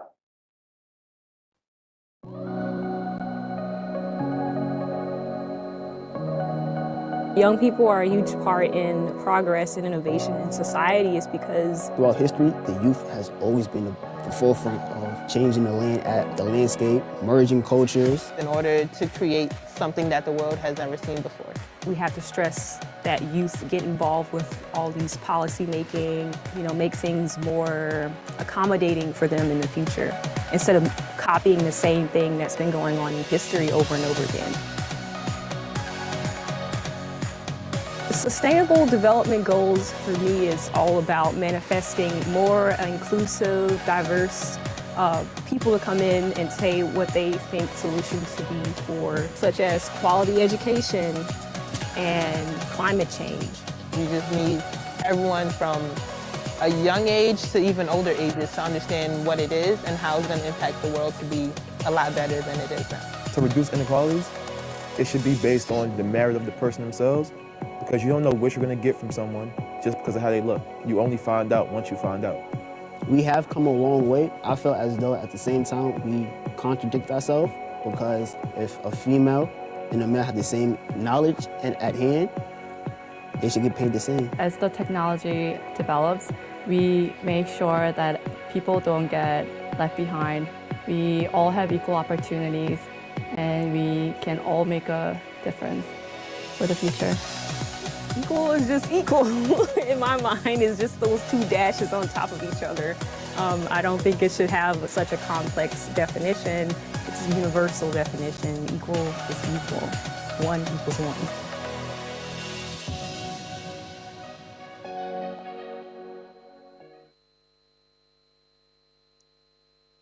Muchas gracias por ese video.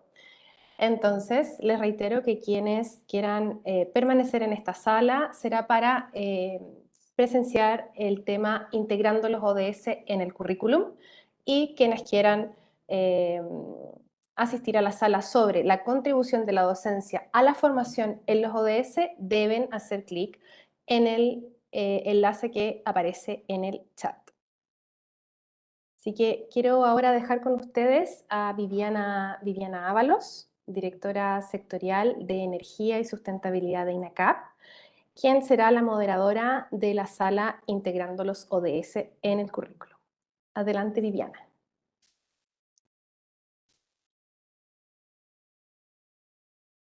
Gracias, Luisa. Muchas gracias por la presentación. Queríamos invitar aquí a que se unieran en este panel a los participantes de esta sala, que es la doctora Candy Howe, Nelly González y José Ignacio Loser. Entiendo que ustedes están ahí, ya conectados. Eso. Ahí está. Hola, Candy. Hola, Nelly. Y nos falta Ignacio. Hola, muy bien. Estamos coordinados, me alegro. Bueno, lo primero, quisiera saludarlos a todos, en especial al público que está conectado en línea en diversas partes del mundo, y también agradecer la participación de todos en este evento que está siendo coordinado por INACAP en colaboración con el SDG Affinity Group. Quiero saludar personalmente y agradecer a los panelistas que hoy día nos acompañan en esta jornada. Hoy día tenemos la gran fortuna de tener a 3 panelistas con gran experiencia y también bien diversos, que hoy día representan tanto el mundo académico, una mezcla ahí del mundo académico con consultoría y también el sector empresarial, para poder conocer su experiencia en la integración de los ODS en la formación técnico-profesional y también conocer cuál es el impacto que esto tiene en los sectores productivos. Voy a pasar a presentarlos a cada uno. Primero saludar a la doctora Candy Howe. Ella es miembro de la Facultad de Estudios Educativos de Quarantine Polytechnic University y docente de la Universidad Fraser Valley y el Programa de Desarrollo Profesional de Douglas College.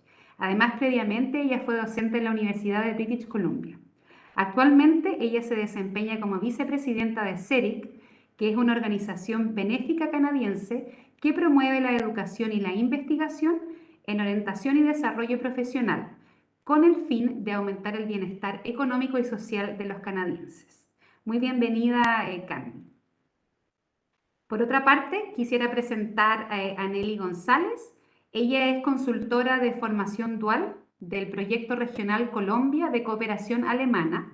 Es profesional de Administración de Empresas de la Universidad de Piura en Perú, con especialización en talento humano y tiene amplia experiencia en la formación dual, con énfasis en el sector microfinanciero.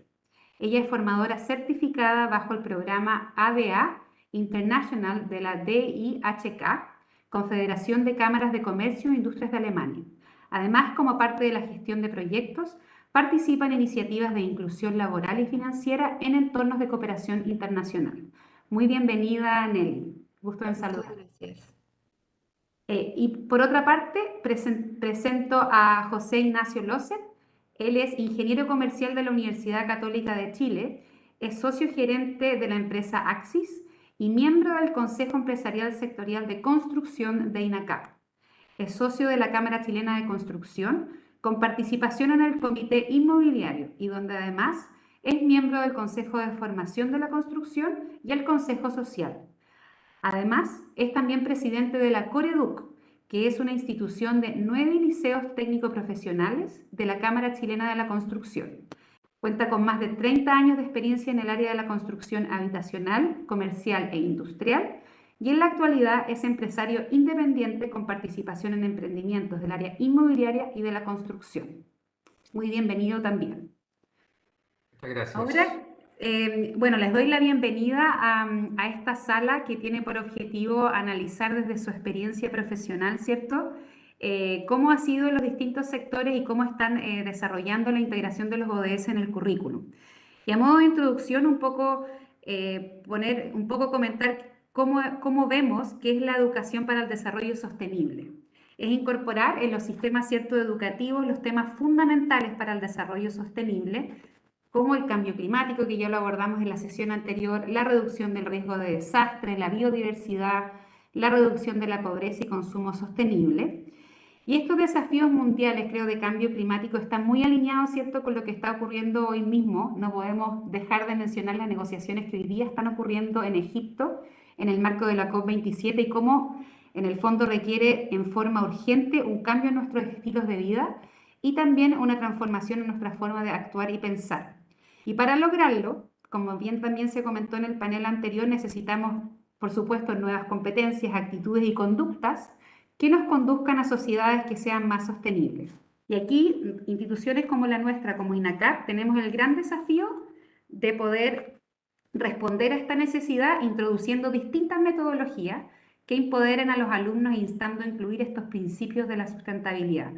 Aquí la Agenda Mundial de Desarrollo Sostenible del 2030 refleja claramente esta visión en la importancia de esta respuesta educativa, porque si bien la educación está explícitamente formulada en uno de los ODS, el número 4, también esta está incluida de manera transversal en los otros ODS, ya que la educación de calidad es tanto una meta en sí misma como un medio también, ¿cierto?, para lograr los otros objetivos, porque es parte integral del desarrollo sostenible. Y por ello que la educación representa una estrategia esencial para la consecución de estos objetivos.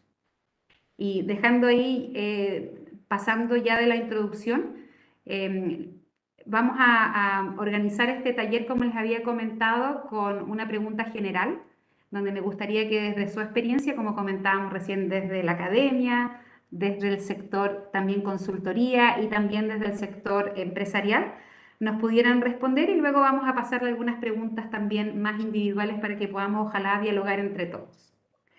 Entonces, la primera pregunta en general es que cuando hablamos de la integración de los ODS en el currículum, desde su experiencia, ¿cuál creen ustedes que es esa diferencia real que queremos lograr en nuestros estudiantes y cuyos currículum hoy día están incluyendo los ODS? Y también tratar de llevar esta pregunta a ¿en qué se diferencia un estudiante al que no se le han incorporado los ODS en el currículum? Un poco tratar de hacer esa reflexión. Si podemos partir con Candy, te doy la palabra para que puedas comentar. Muy bienvenida. Thank you for having me. And I will start by sharing something on the chat box here, because I've been rereading some of the literature related to education for sustainable development. And I think this quote really situates what we've been talking about all morning or afternoon and where we're going. So I want to cite the 2018 UNESCO publication on issues and trends in education for sustainable development. And I know, this education for sustainable development to me is a way of, it's an innovative pedagogical approach that talks about participatory teaching. So there's a sense of you're co-creating, co-developing knowledge and ideas with between instructors and students as well. And in a sense, by doing that, you're motivating and empowering learners to think about their behavior, question the status quo, and take action towards sustainable development. I like the fact that it's interdisciplinary and transdisciplinary, because no one particular discipline can talk about, education for sustainable development at its own. So I'll go talk about that in a little bit. So it's everybody's responsibility in terms of, we're talking about partnerships for the goals, essentially. So for me, this quote really highlights the convergence of a couple of things. So discipline-specific knowledge in drawing transferable skills, which is something our keynote talked about earlier today, and then the personal vision, individual vision, and in terms of what an ideal future looks like. And in my classes, I like to get students to think about, 4 key questions now. So what is the world that I want to live in as a learner? What do I see are the global problems or opportunities that need our attention? What are my own contributions to this, my talents and strengths that I can contribute to help address or tackle these opportunities so that it can improve the condition for the world for all of us? And then ultimately, what do I care about? And I think it was Janet earlier in the earlier session who talked about, leading, connecting the head and the heart. So the emotion and the cognition, they need to go hand in hand in order to get students to move forward, to advance towards sustainable development. Because as we know, when we care about something enough, we're mobilized to take action. So for me, it shifts into students in the driver's seat, and I do very little teaching. I'm just, facilitating. And I think it's not to say that, if you don't incorporate the SDGs in the curriculum, that you can't cultivate this. But I'll talk about this later a little bit more, but it's been my own experience working with faculty members and teaching these courses myself that the transformation that I see with students when they make that connection and they can see that what they're learning in classes or in the classroom can connect to something that's outside of the class, they feel much more connected with what they're doing. There's less, I do a lot less motivation because it's already intrinsic. So in terms of getting them to think about, lifelong learning and also making everyday life decisions and long-term decisions as a global citizen that they want to live and they want to see in the world. So I'll leave it at that. Muchas gracias, Candy. Muy interesante tu reflexión inicial. Creo que estoy muy de acuerdo con lo que comentas de que cuando algo nos importa realmente es cuando podemos hacer ese cambio. Así es que muchas gracias por eso. Nelly, si quisieras comentarnos desde tu experiencia, de todo lo que tú has hecho, cómo te ha tocado ver la integración de los ODS en el currículum y qué diferencias esenciales pueden hacer en los alumnos. Perfecto, muchísimas gracias. Buen día con todos. Me permito hacer la presentación con una pequeña presentación, vale la redundancia, un poco para contextualizar tal vez por qué desde la consultoría estamos participando aquí, porque nuestro interés de contribuir a los ODS desde nuestros proyectos. Entonces, en primer lugar, yo represento a la Sparkassen-Stiftung alemana, que en español significa Fundación Alemana de Cajas de Ahorro para la Cooperación Internacional. Nosotros somos una organización sin fines de lucro que busca impulsar, como ya lo dijimos al inicio, el sector financiero local en vías de desarrollo.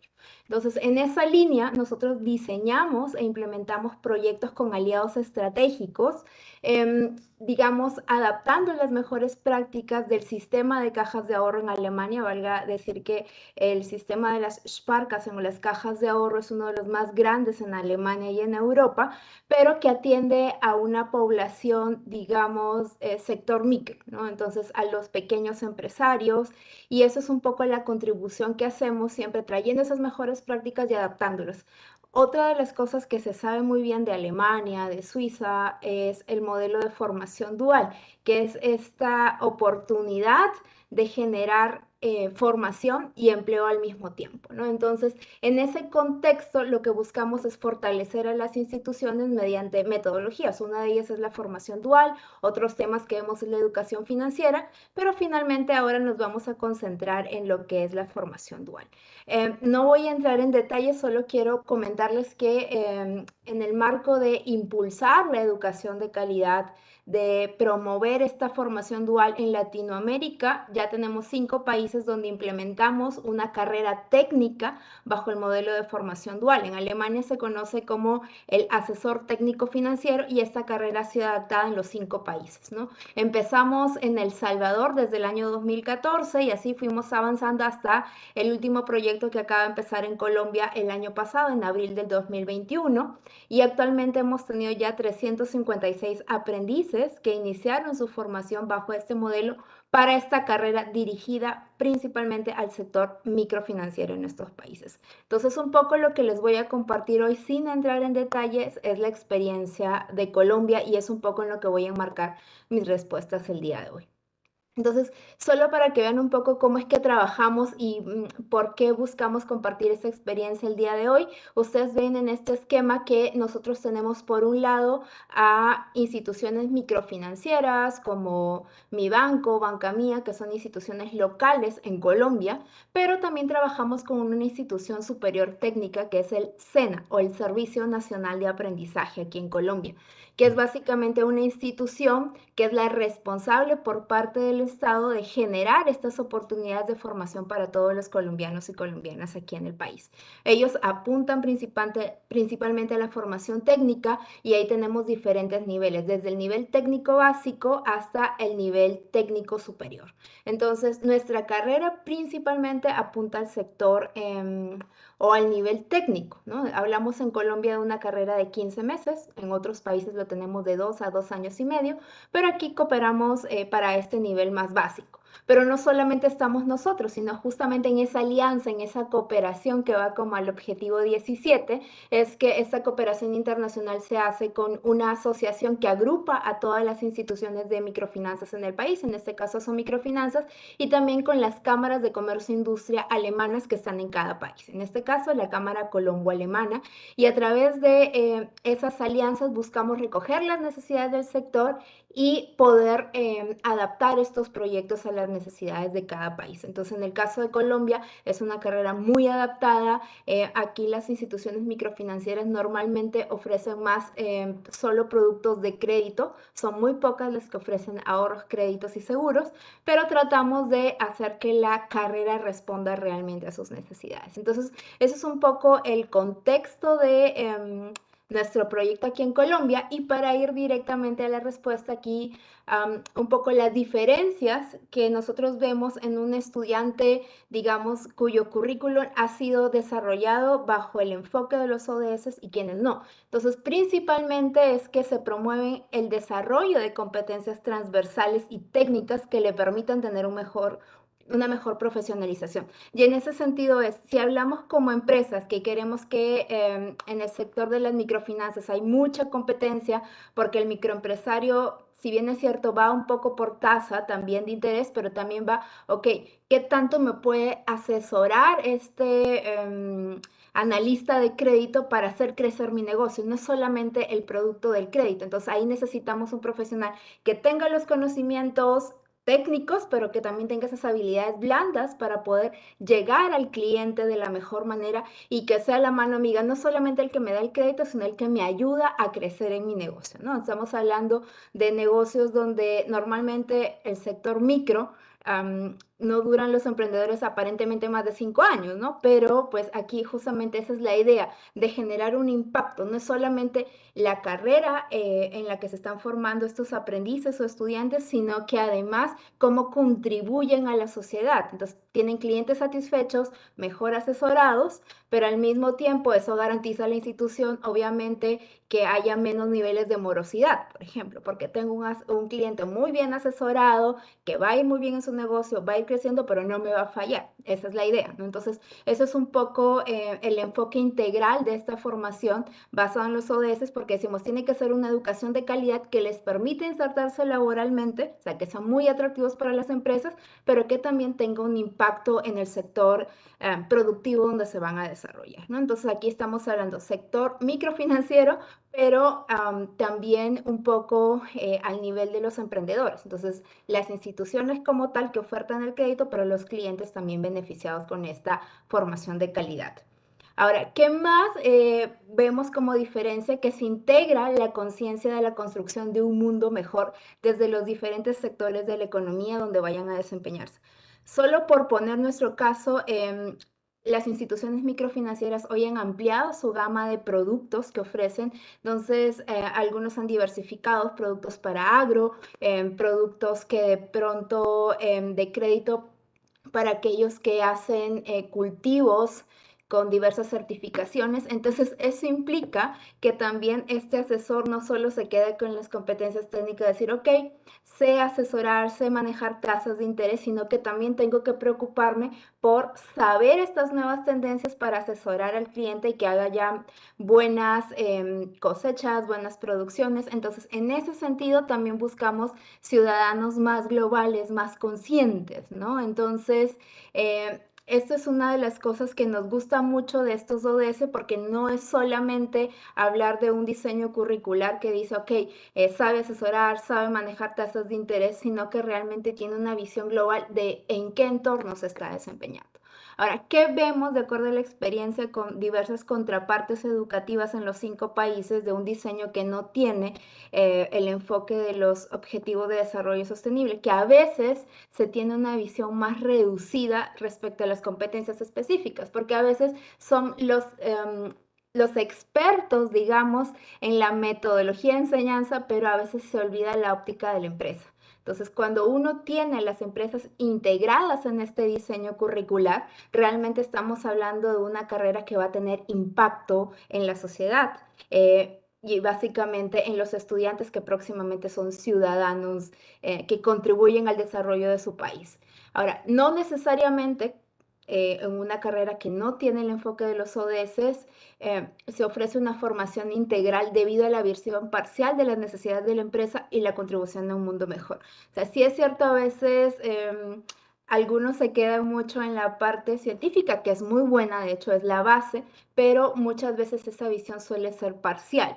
Y otra cosa es que no se garantiza la posibilidad, por ejemplo, de acceso equitativo de la mayor cantidad de la población beneficiada a este tipo de programas. ¿En qué sentido? Cuando diseñamos o hacemos el diseño curricular de nuestras carreras, empezamos también a decir, ok, ¿cuál va a ser ese perfil de ingreso de aquellos estudiantes que van a formarse en esta carrera? Entonces buscamos que sea lo más accesible. Entonces, que las empresas realmente se den cuenta desde ese diseño curricular cómo pueden abrir oportunidades. Muchas veces o años atrás en el sector de las microfinanzas se pensaba que era un trabajo más para hombres que para mujeres por el hecho de tener que ir a esas zonas alejadas o quizá más peligrosas, pero hoy eso cambió y desde nuestro diseño curricular las empresas se han hecho conscientes que la inclusión de la mujer es muy importante. De hecho, son las asesoras que tienen la menor tasa de morosidad en sus carteras de clientes y entonces esto, por ejemplo, ha sido un enfoque muy bueno porque a veces se tenía pensado, no, estas carreras no están orientadas para hombres o para mujeres en determinados campos, pero en realidad justamente cuando integramos la visión de todos nos damos cuenta que pueden ser oportunidades más abiertas a otros, ¿no? Entonces creo que hasta ahí me quedo y pues muchas gracias con esta pregunta. Muchas gracias, Nelly, por compartir la experiencia, qué bonita. Después me gustaría que pudiéramos abordar más en detalle la experiencia que han tenido en formación dual, que creo que es un muy buen ejemplo de esta formación más integral, muy orientada también en los ODS. Ignacio, gusto saludarte. También quisiera que pudiéramos partir con la misma pregunta de cómo, desde tu punto de vista y desde tu experiencia, cómo es la integración de los ODS en el currículum. Quizás también abordando desde tu experiencia también desde MTP para luego pasar al sector productivo. Sí, bueno, primero agradecer la invitación a este importante simposio, pero yo voy a tratar de ver la visión un poco de la empresa, de qué es lo que se trata y en el fondo cómo se involucra con todo esto los objetivos de desarrollo sostenibilidad. Y un poco partir diciendo que el mundo ha cambiado rápido, como eso obviamente somos todos testigos, y que efectivamente el rol de la empresa también cambió. ¿Eh? O sea, yo creo que eh, todos los pilares de la sostenibilidad que actualmente existen y que están permeando a las distintas empresas, el mundo empresario se ha dado cuenta, digamos, que en el fondo tiene que reaccionar, tiene que incorporar estos distintos conceptos, porque si no se queda fuera del mercado. ¿No? Y eso cada vez se está viendo en el fondo más patente, digamos, y yo diría que muchos empresarios han captado esto y han visto la necesidad de subirse a este barco. ¿Ah? Y en ese sentido es muy importante, digamos, que los profesionales nuevos que se están incorporando a la empresa vengan con ese ADN, ¿ah? Y que vengan con esta nueva formación y que yo creo que en el fondo, para decir verdad, en las generaciones más jóvenes, de los profesionales jóvenes, sí vienen ya con una cierta carga distinta a lo que son los empresarios, los dueños de una cierta, de otro, con más experiencia. ¿Ah?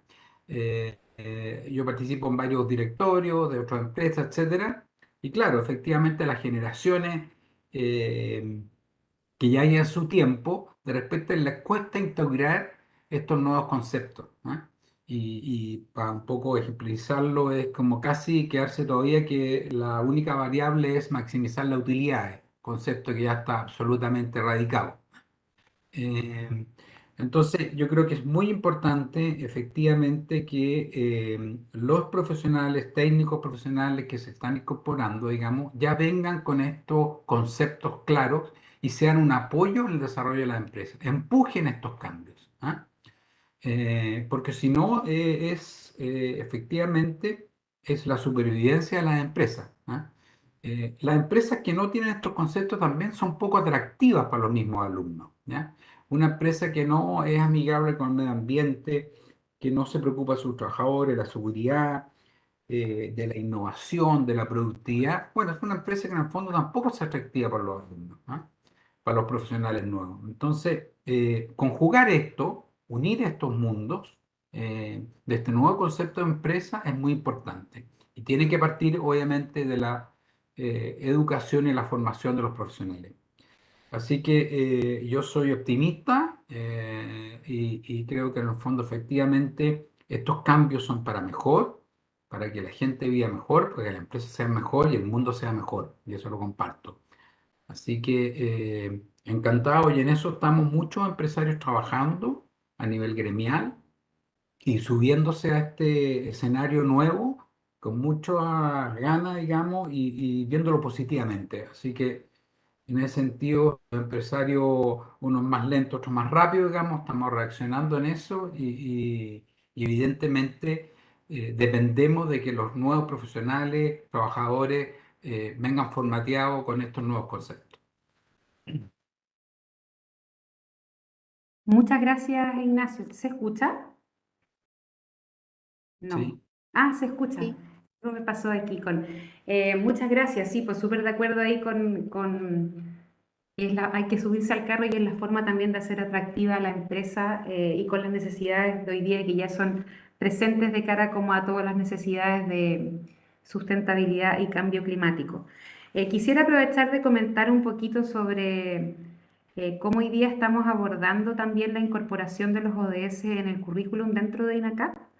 Hoy día nuestra formación se basa en el diseño de trayectorias formativo-laborales, que son trayectorias ya no comúnmente a lo que antes era solamente un programa de pregrado, como un técnico, un profesional, sino que una trayectoria a lo largo de la vida del estudiante que parte desde la enseñanza media técnico-profesional hacia la educación técnica profesional y muy enlazado con educación continua, de manera de que los alumnos puedan ir eligiendo su trayectoria en distintas etapas de la vida, de acuerdo a sus propios intereses y necesidades, asegurando trabajos también con mejor pertinencia y sobre todo con mejor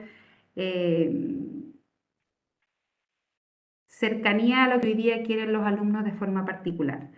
Entonces, eso, muy vinculado a lo que hoy día tenemos un modelo educativo, nosotros estamos incorporando los ODS a través de la integración de estos ODS y de la sustentabilidad en la formación de los estudiantes a través de asignaturas transversales en el plan común. Hoy día los programas de estudio de INACAP cuentan con un plan común que se incorporan, por ejemplo, asignaturas de formación ciudadana, donde hoy día los valores ciudadanos para un rol profesional ético y responsable son fundamentales, y ese ha sido un muy buen avance que hemos tenido en nuestros programas de estudio de poder disponerlo a todos nuestros estudiantes esta asignatura para poder ir haciendo más importante este tipo de valores. Y también proponiendo soluciones para problemas sociales como la desigualdad, la discriminación, injusticia, cambio climático. Y esto también muy linkeado a otro tipo de asignaturas que están en el plan común, que son de innovación y emprendimiento, donde ahí las estrategias didácticas para poder transmitir esto a los alumnos y desarrollarlo se basan en aprendizajes basados en desafíos. Y eso hace, muy linkeado a lo que comentaba Nelly en su intervención, a este aprendizaje mucho más integral, que no es de solamente un solo sector, sino que es intersectorial y que requiere habilidades y conjugación de distintas disciplinas para poder lograr un objetivo. Quería aprovechar de contarles eso para pasar ahora a la segunda pregunta para Candy, donde nos gustaría conocer un poquitito más qué haces tú en tu labor, que decías que no es motivacional, sino que más de counseling, y en el fondo para que nos expliques cómo es este currículum basado en los ODS y cómo se traduce esto hoy día en la práctica en los alumnos con los que tú trabajas. Thank you, Viviana. I wanted to build on something you mentioned earlier, about the path and setting the journey for all of our learners. And the way I look at it from the career development world is that, we're all on changing and winding path. And for some, it's multiple paths as well. And if anything, the last couple of years with the COVID pandemic has taught us to reevaluate our priorities and circumstances. And because life situations, we will continue to evolve.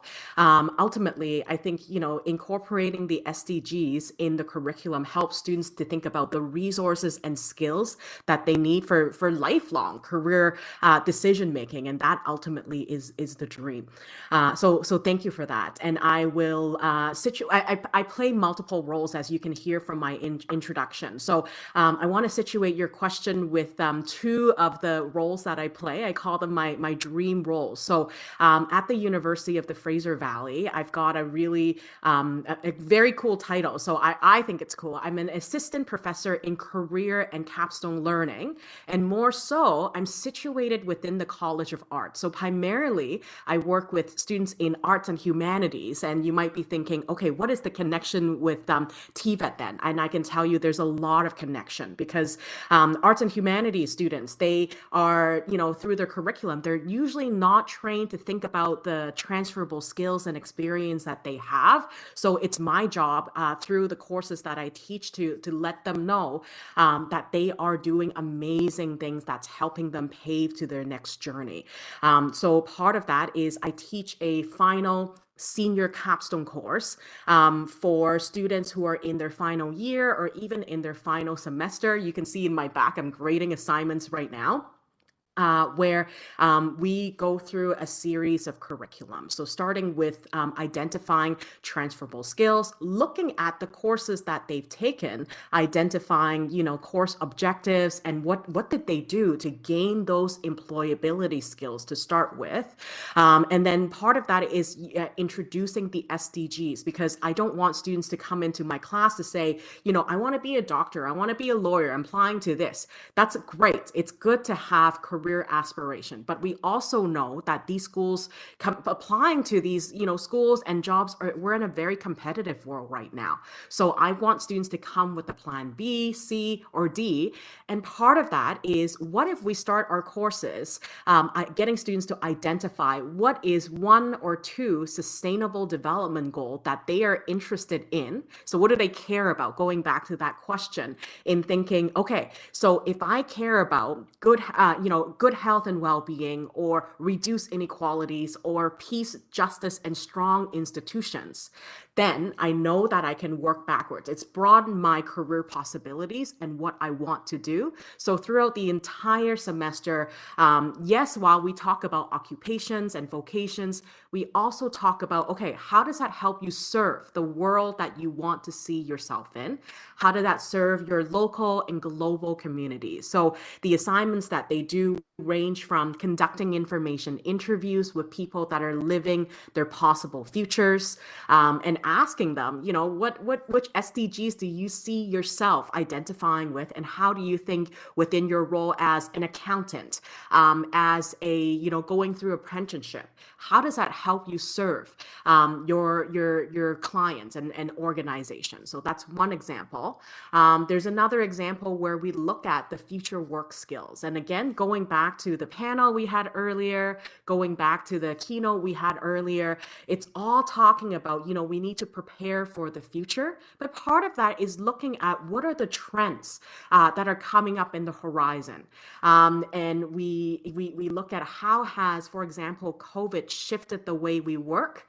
Remote and hybrid work comes to mind. How do people want to live and integrate all of their life roles? And what if, the idea that working 9 to 5 or, 1/3 of our lifetime isn't something that is relevant anymore. And as Ignacio have said, learners are looking at not just the job itself, but they're looking at, okay, how do I connect? How do my personal core values align with the organizations that I'm applying to?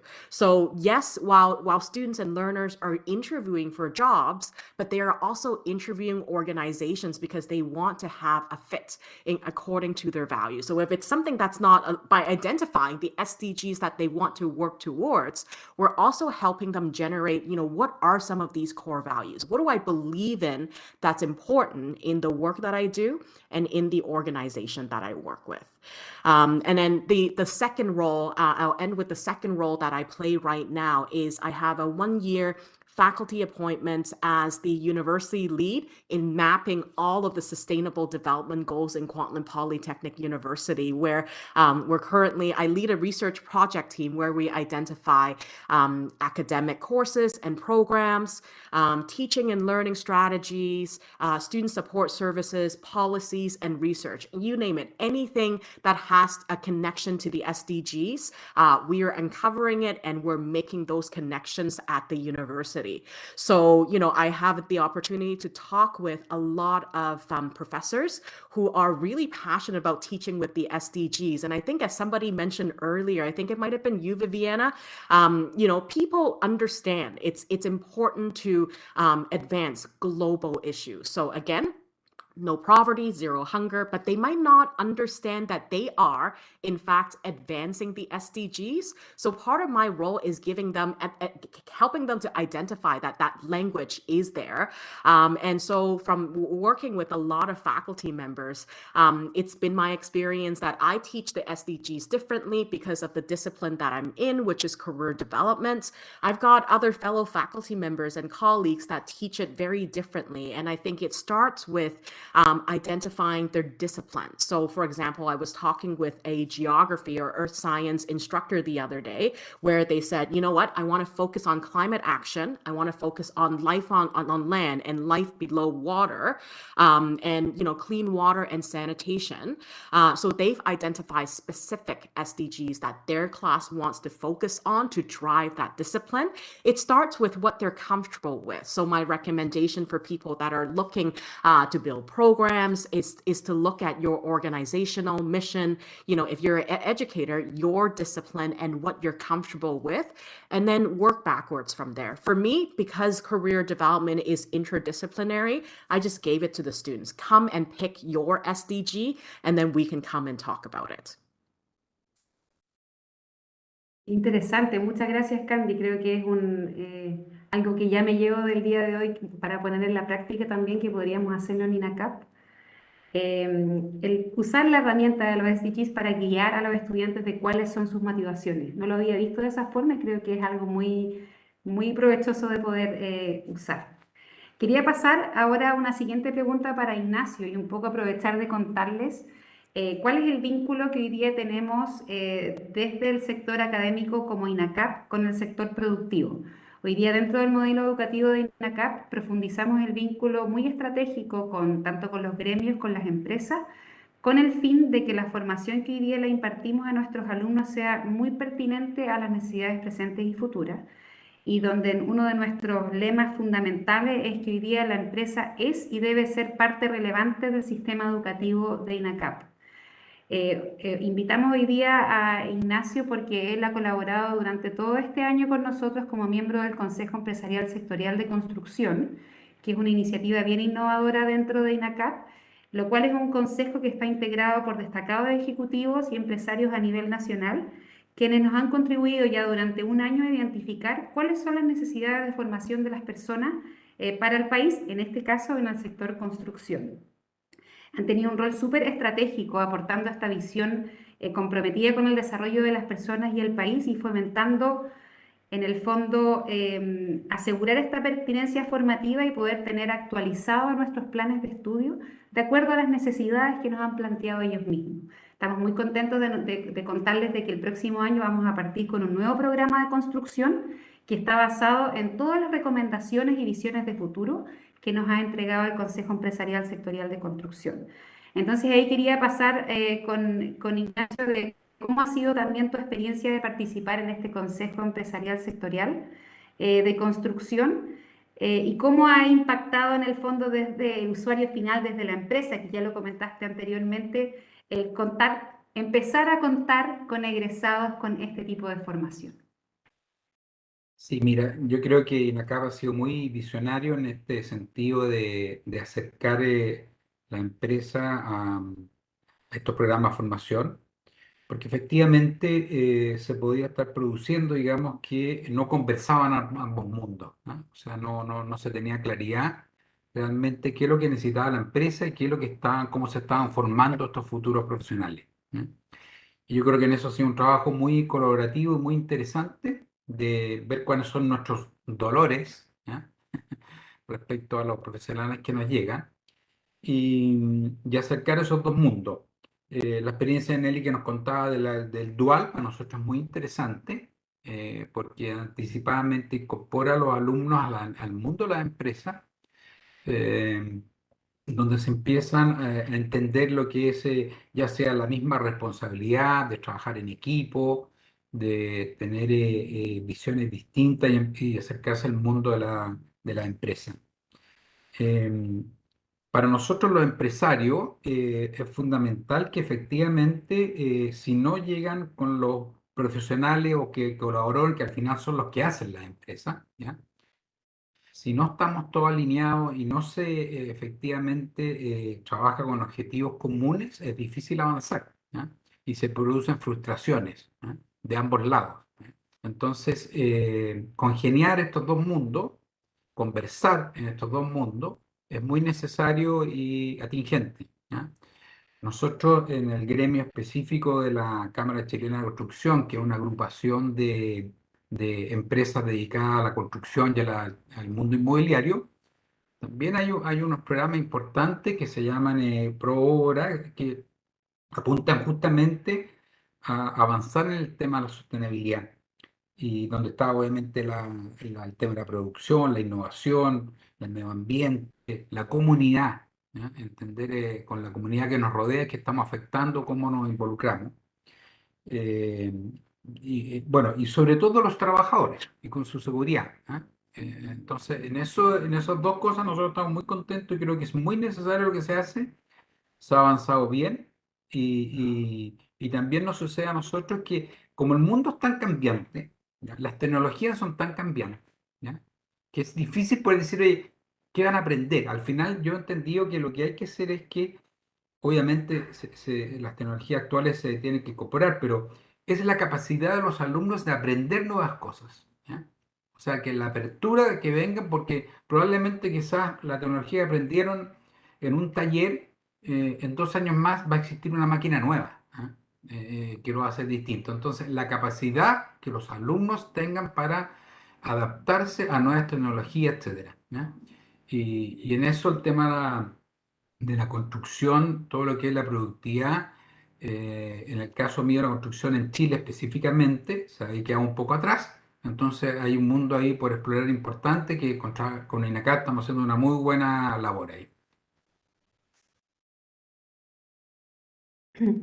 Excelente, Ignacio. Muchas gracias por tus aportes, también por el trabajo que has podido desarrollar con nosotros. Y coincido muy claramente, coincido muy bien contigo en el tema de la capacidad de aprender. Y esas son habilidades súper transversales, que es lo que también tratamos de transmitir en nuestros alumnos y que está muy ligado también con los ODS, de formación de calidad, capacidad de aprender y ser profesionales mucho más integrados. Así que muchas gracias. Y ya para ir cerrando, quería tener la oportunidad de que Nelly nos pudiera comentar un poquitito con más detalle sobre qué le puede agregar la metodología de formación dual a una formación que está inspirada en los ODS y también aprovechar tu experiencia para conocer qué tan complejo o no ha sido la implementación de este tipo de programas de forma tan directa con la empresa. Me gustaría conocer un poquito de eso. Perfecto, muchas gracias. Perdón, pero antes se me fue la pantalla y no pude dejar de compartir, pero ahora nuevamente estoy compartiendo. Creo que pueden ver. Sí, entonces rápidamente tenemos aquí como dos pequeñas láminas. En el centro tenemos un poco el modelo de formación dual para decir qué aporta la metodología de la formación dual a una formación inspirada en los ODS. Principalmente es importante entender que la formación dual es un modelo de doble formación. Entonces, es un aprendiz o un estudiante va a dos lugares a formarse. Por un lado, a un ente educativo, a un instituto superior tecnológico o una universidad técnica y a una empresa formadora donde va a ser esa formación práctica. Entonces, aquí es importante comprender que si bien es cierto, está en un entorno real de trabajo, pero aún no tiene la condición de trabajador. Por eso no es un estudio de trabajo, sino es una doble formación. Entonces, ¿cómo la formación dual aporta esto? Primero, que garantizamos que sea una formación a la medida de las necesidades de las empresas.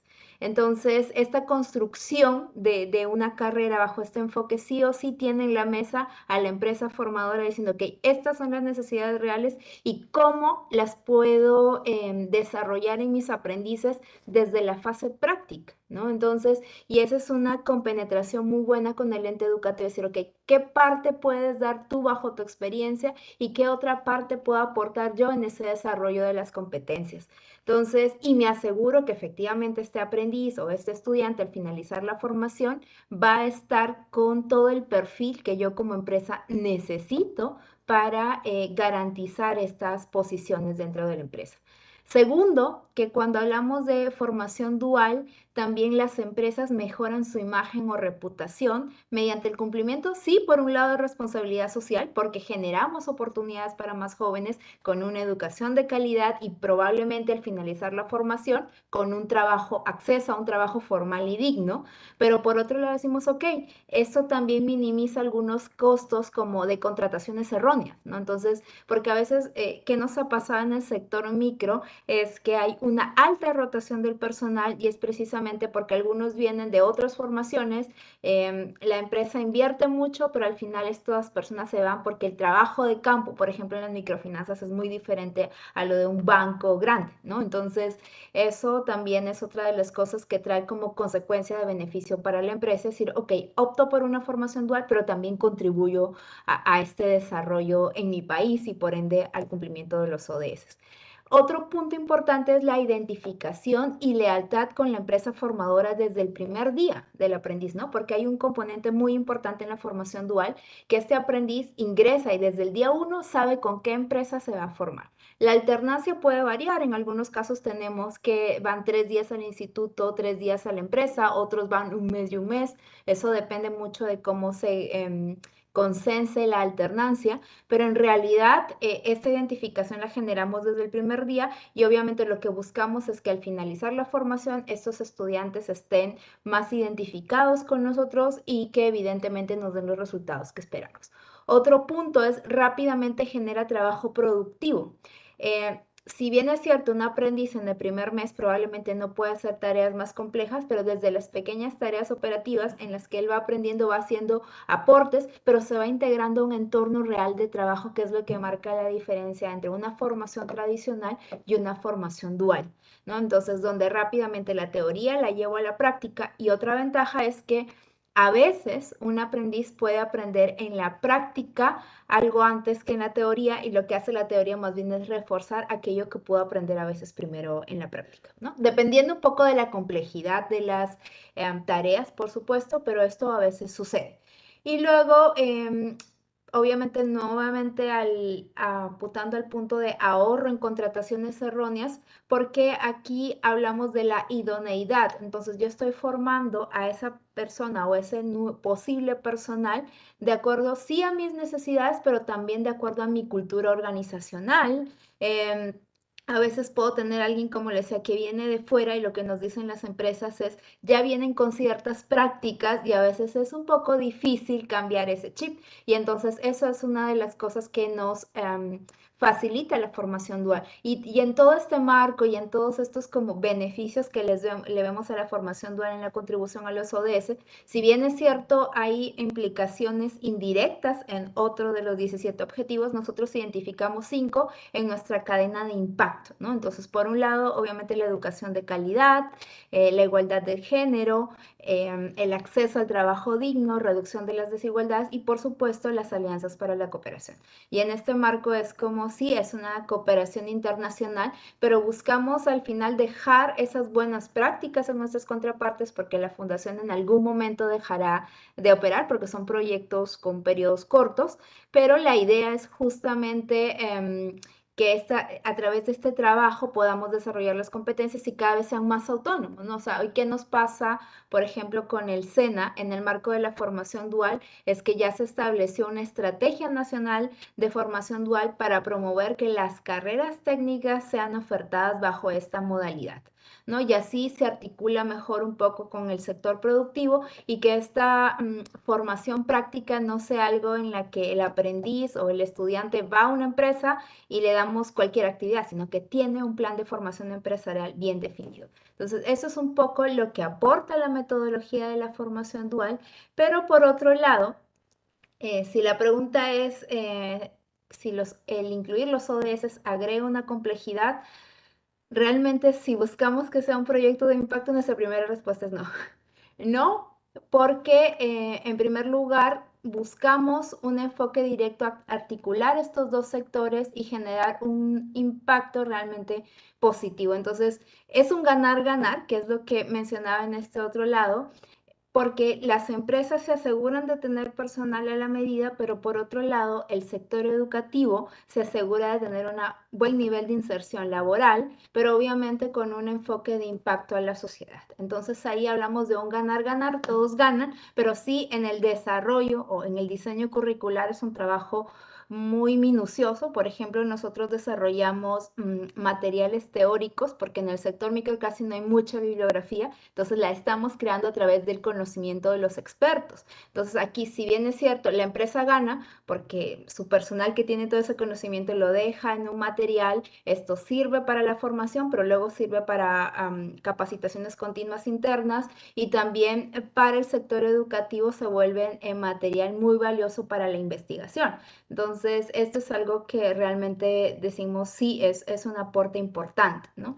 Y por otro lado, se garantiza que desde el diseño curricular la oferta del programa sea más equitativa para la mayor cantidad de la población, ¿no? Y en ese sentido, lo que les mencionaba al inicio es, desde el perfil de ingreso, buscamos que no haya ninguna discriminación o ningún dificultad para alguien que quiera acceder a esta formación, excepto pues que no cumpla con alguna competencia mínima necesaria para ingresar al programa, pero no por otro tema que tenga que sacarlos o quitarles este acceso a esta educación de calidad, ¿no? Y en ese sentido es un poco lo que nosotros tenemos. No voy a extenderme más, pero creemos que esto es algo muy valioso, tener esa visión de contribución al entorno y a tener un mejor mundo, ¿no? Entonces eso es un poco nuestro enfoque y nuestro trabajo con la formación dual y el aporte a los objetivos de desarrollo sostenible. Muchas gracias, Nelly, qué interesante, y me quedo ahí con el ganar-ganar.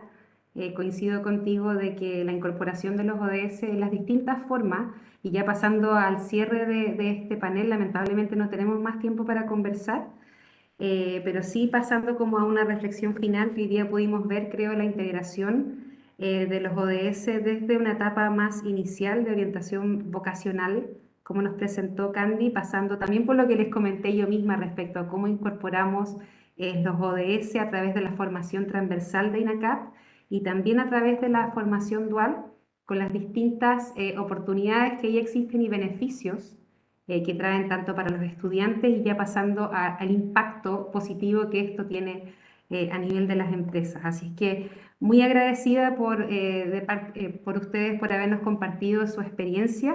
Creo que tenemos grandes desafíos, pero que vamos avanzando por el buen camino. Así es que muchas gracias. Los dejo ahora con Luisa. Muchas gracias, Viviana, y a todos los panelistas el día de hoy por compartir sus experiencias sobre la integración de los objetivos de desarrollo sostenible en el currículum. En nombre de todo el equipo organizador e INACAP, queremos darles las gracias por permanecer conectados a esta primera jornada de simposio, donde hemos transitado desde la motivadora charla magistral de Charles Hopkins, que nos aportó con su mirada integral y vasta experiencia formando en educación para la sostenibilidad, para luego inspirarnos a través del panel de líderes de educación superior y terminar con esta sala que nos permitió conocer, como decía Viviana, diversas experiencias de integración de los ODS en el currículum, cómo los ODS pueden ayudarnos a guiar a nuestros estudiantes de acuerdo a sus motivaciones, la importancia de las trayectorias formativo-laborales, la experiencia de la educación dual y, por supuesto, la experiencia que se puede aportar desde el mundo del trabajo y del sector productivo. De esta manera, damos por finalizada esta primera gran jornada, agradecemos la participación de cada uno de ustedes y los invitamos a seguir participando mañana. Comentarles que esta sesión fue grabada, la sesión de mañana también, y quedará disponible en nuestro canal de YouTube oficial de INACAP, que en este momento estoy colocándolo en el chat para todos ustedes. Muchas gracias y nos vemos mañana.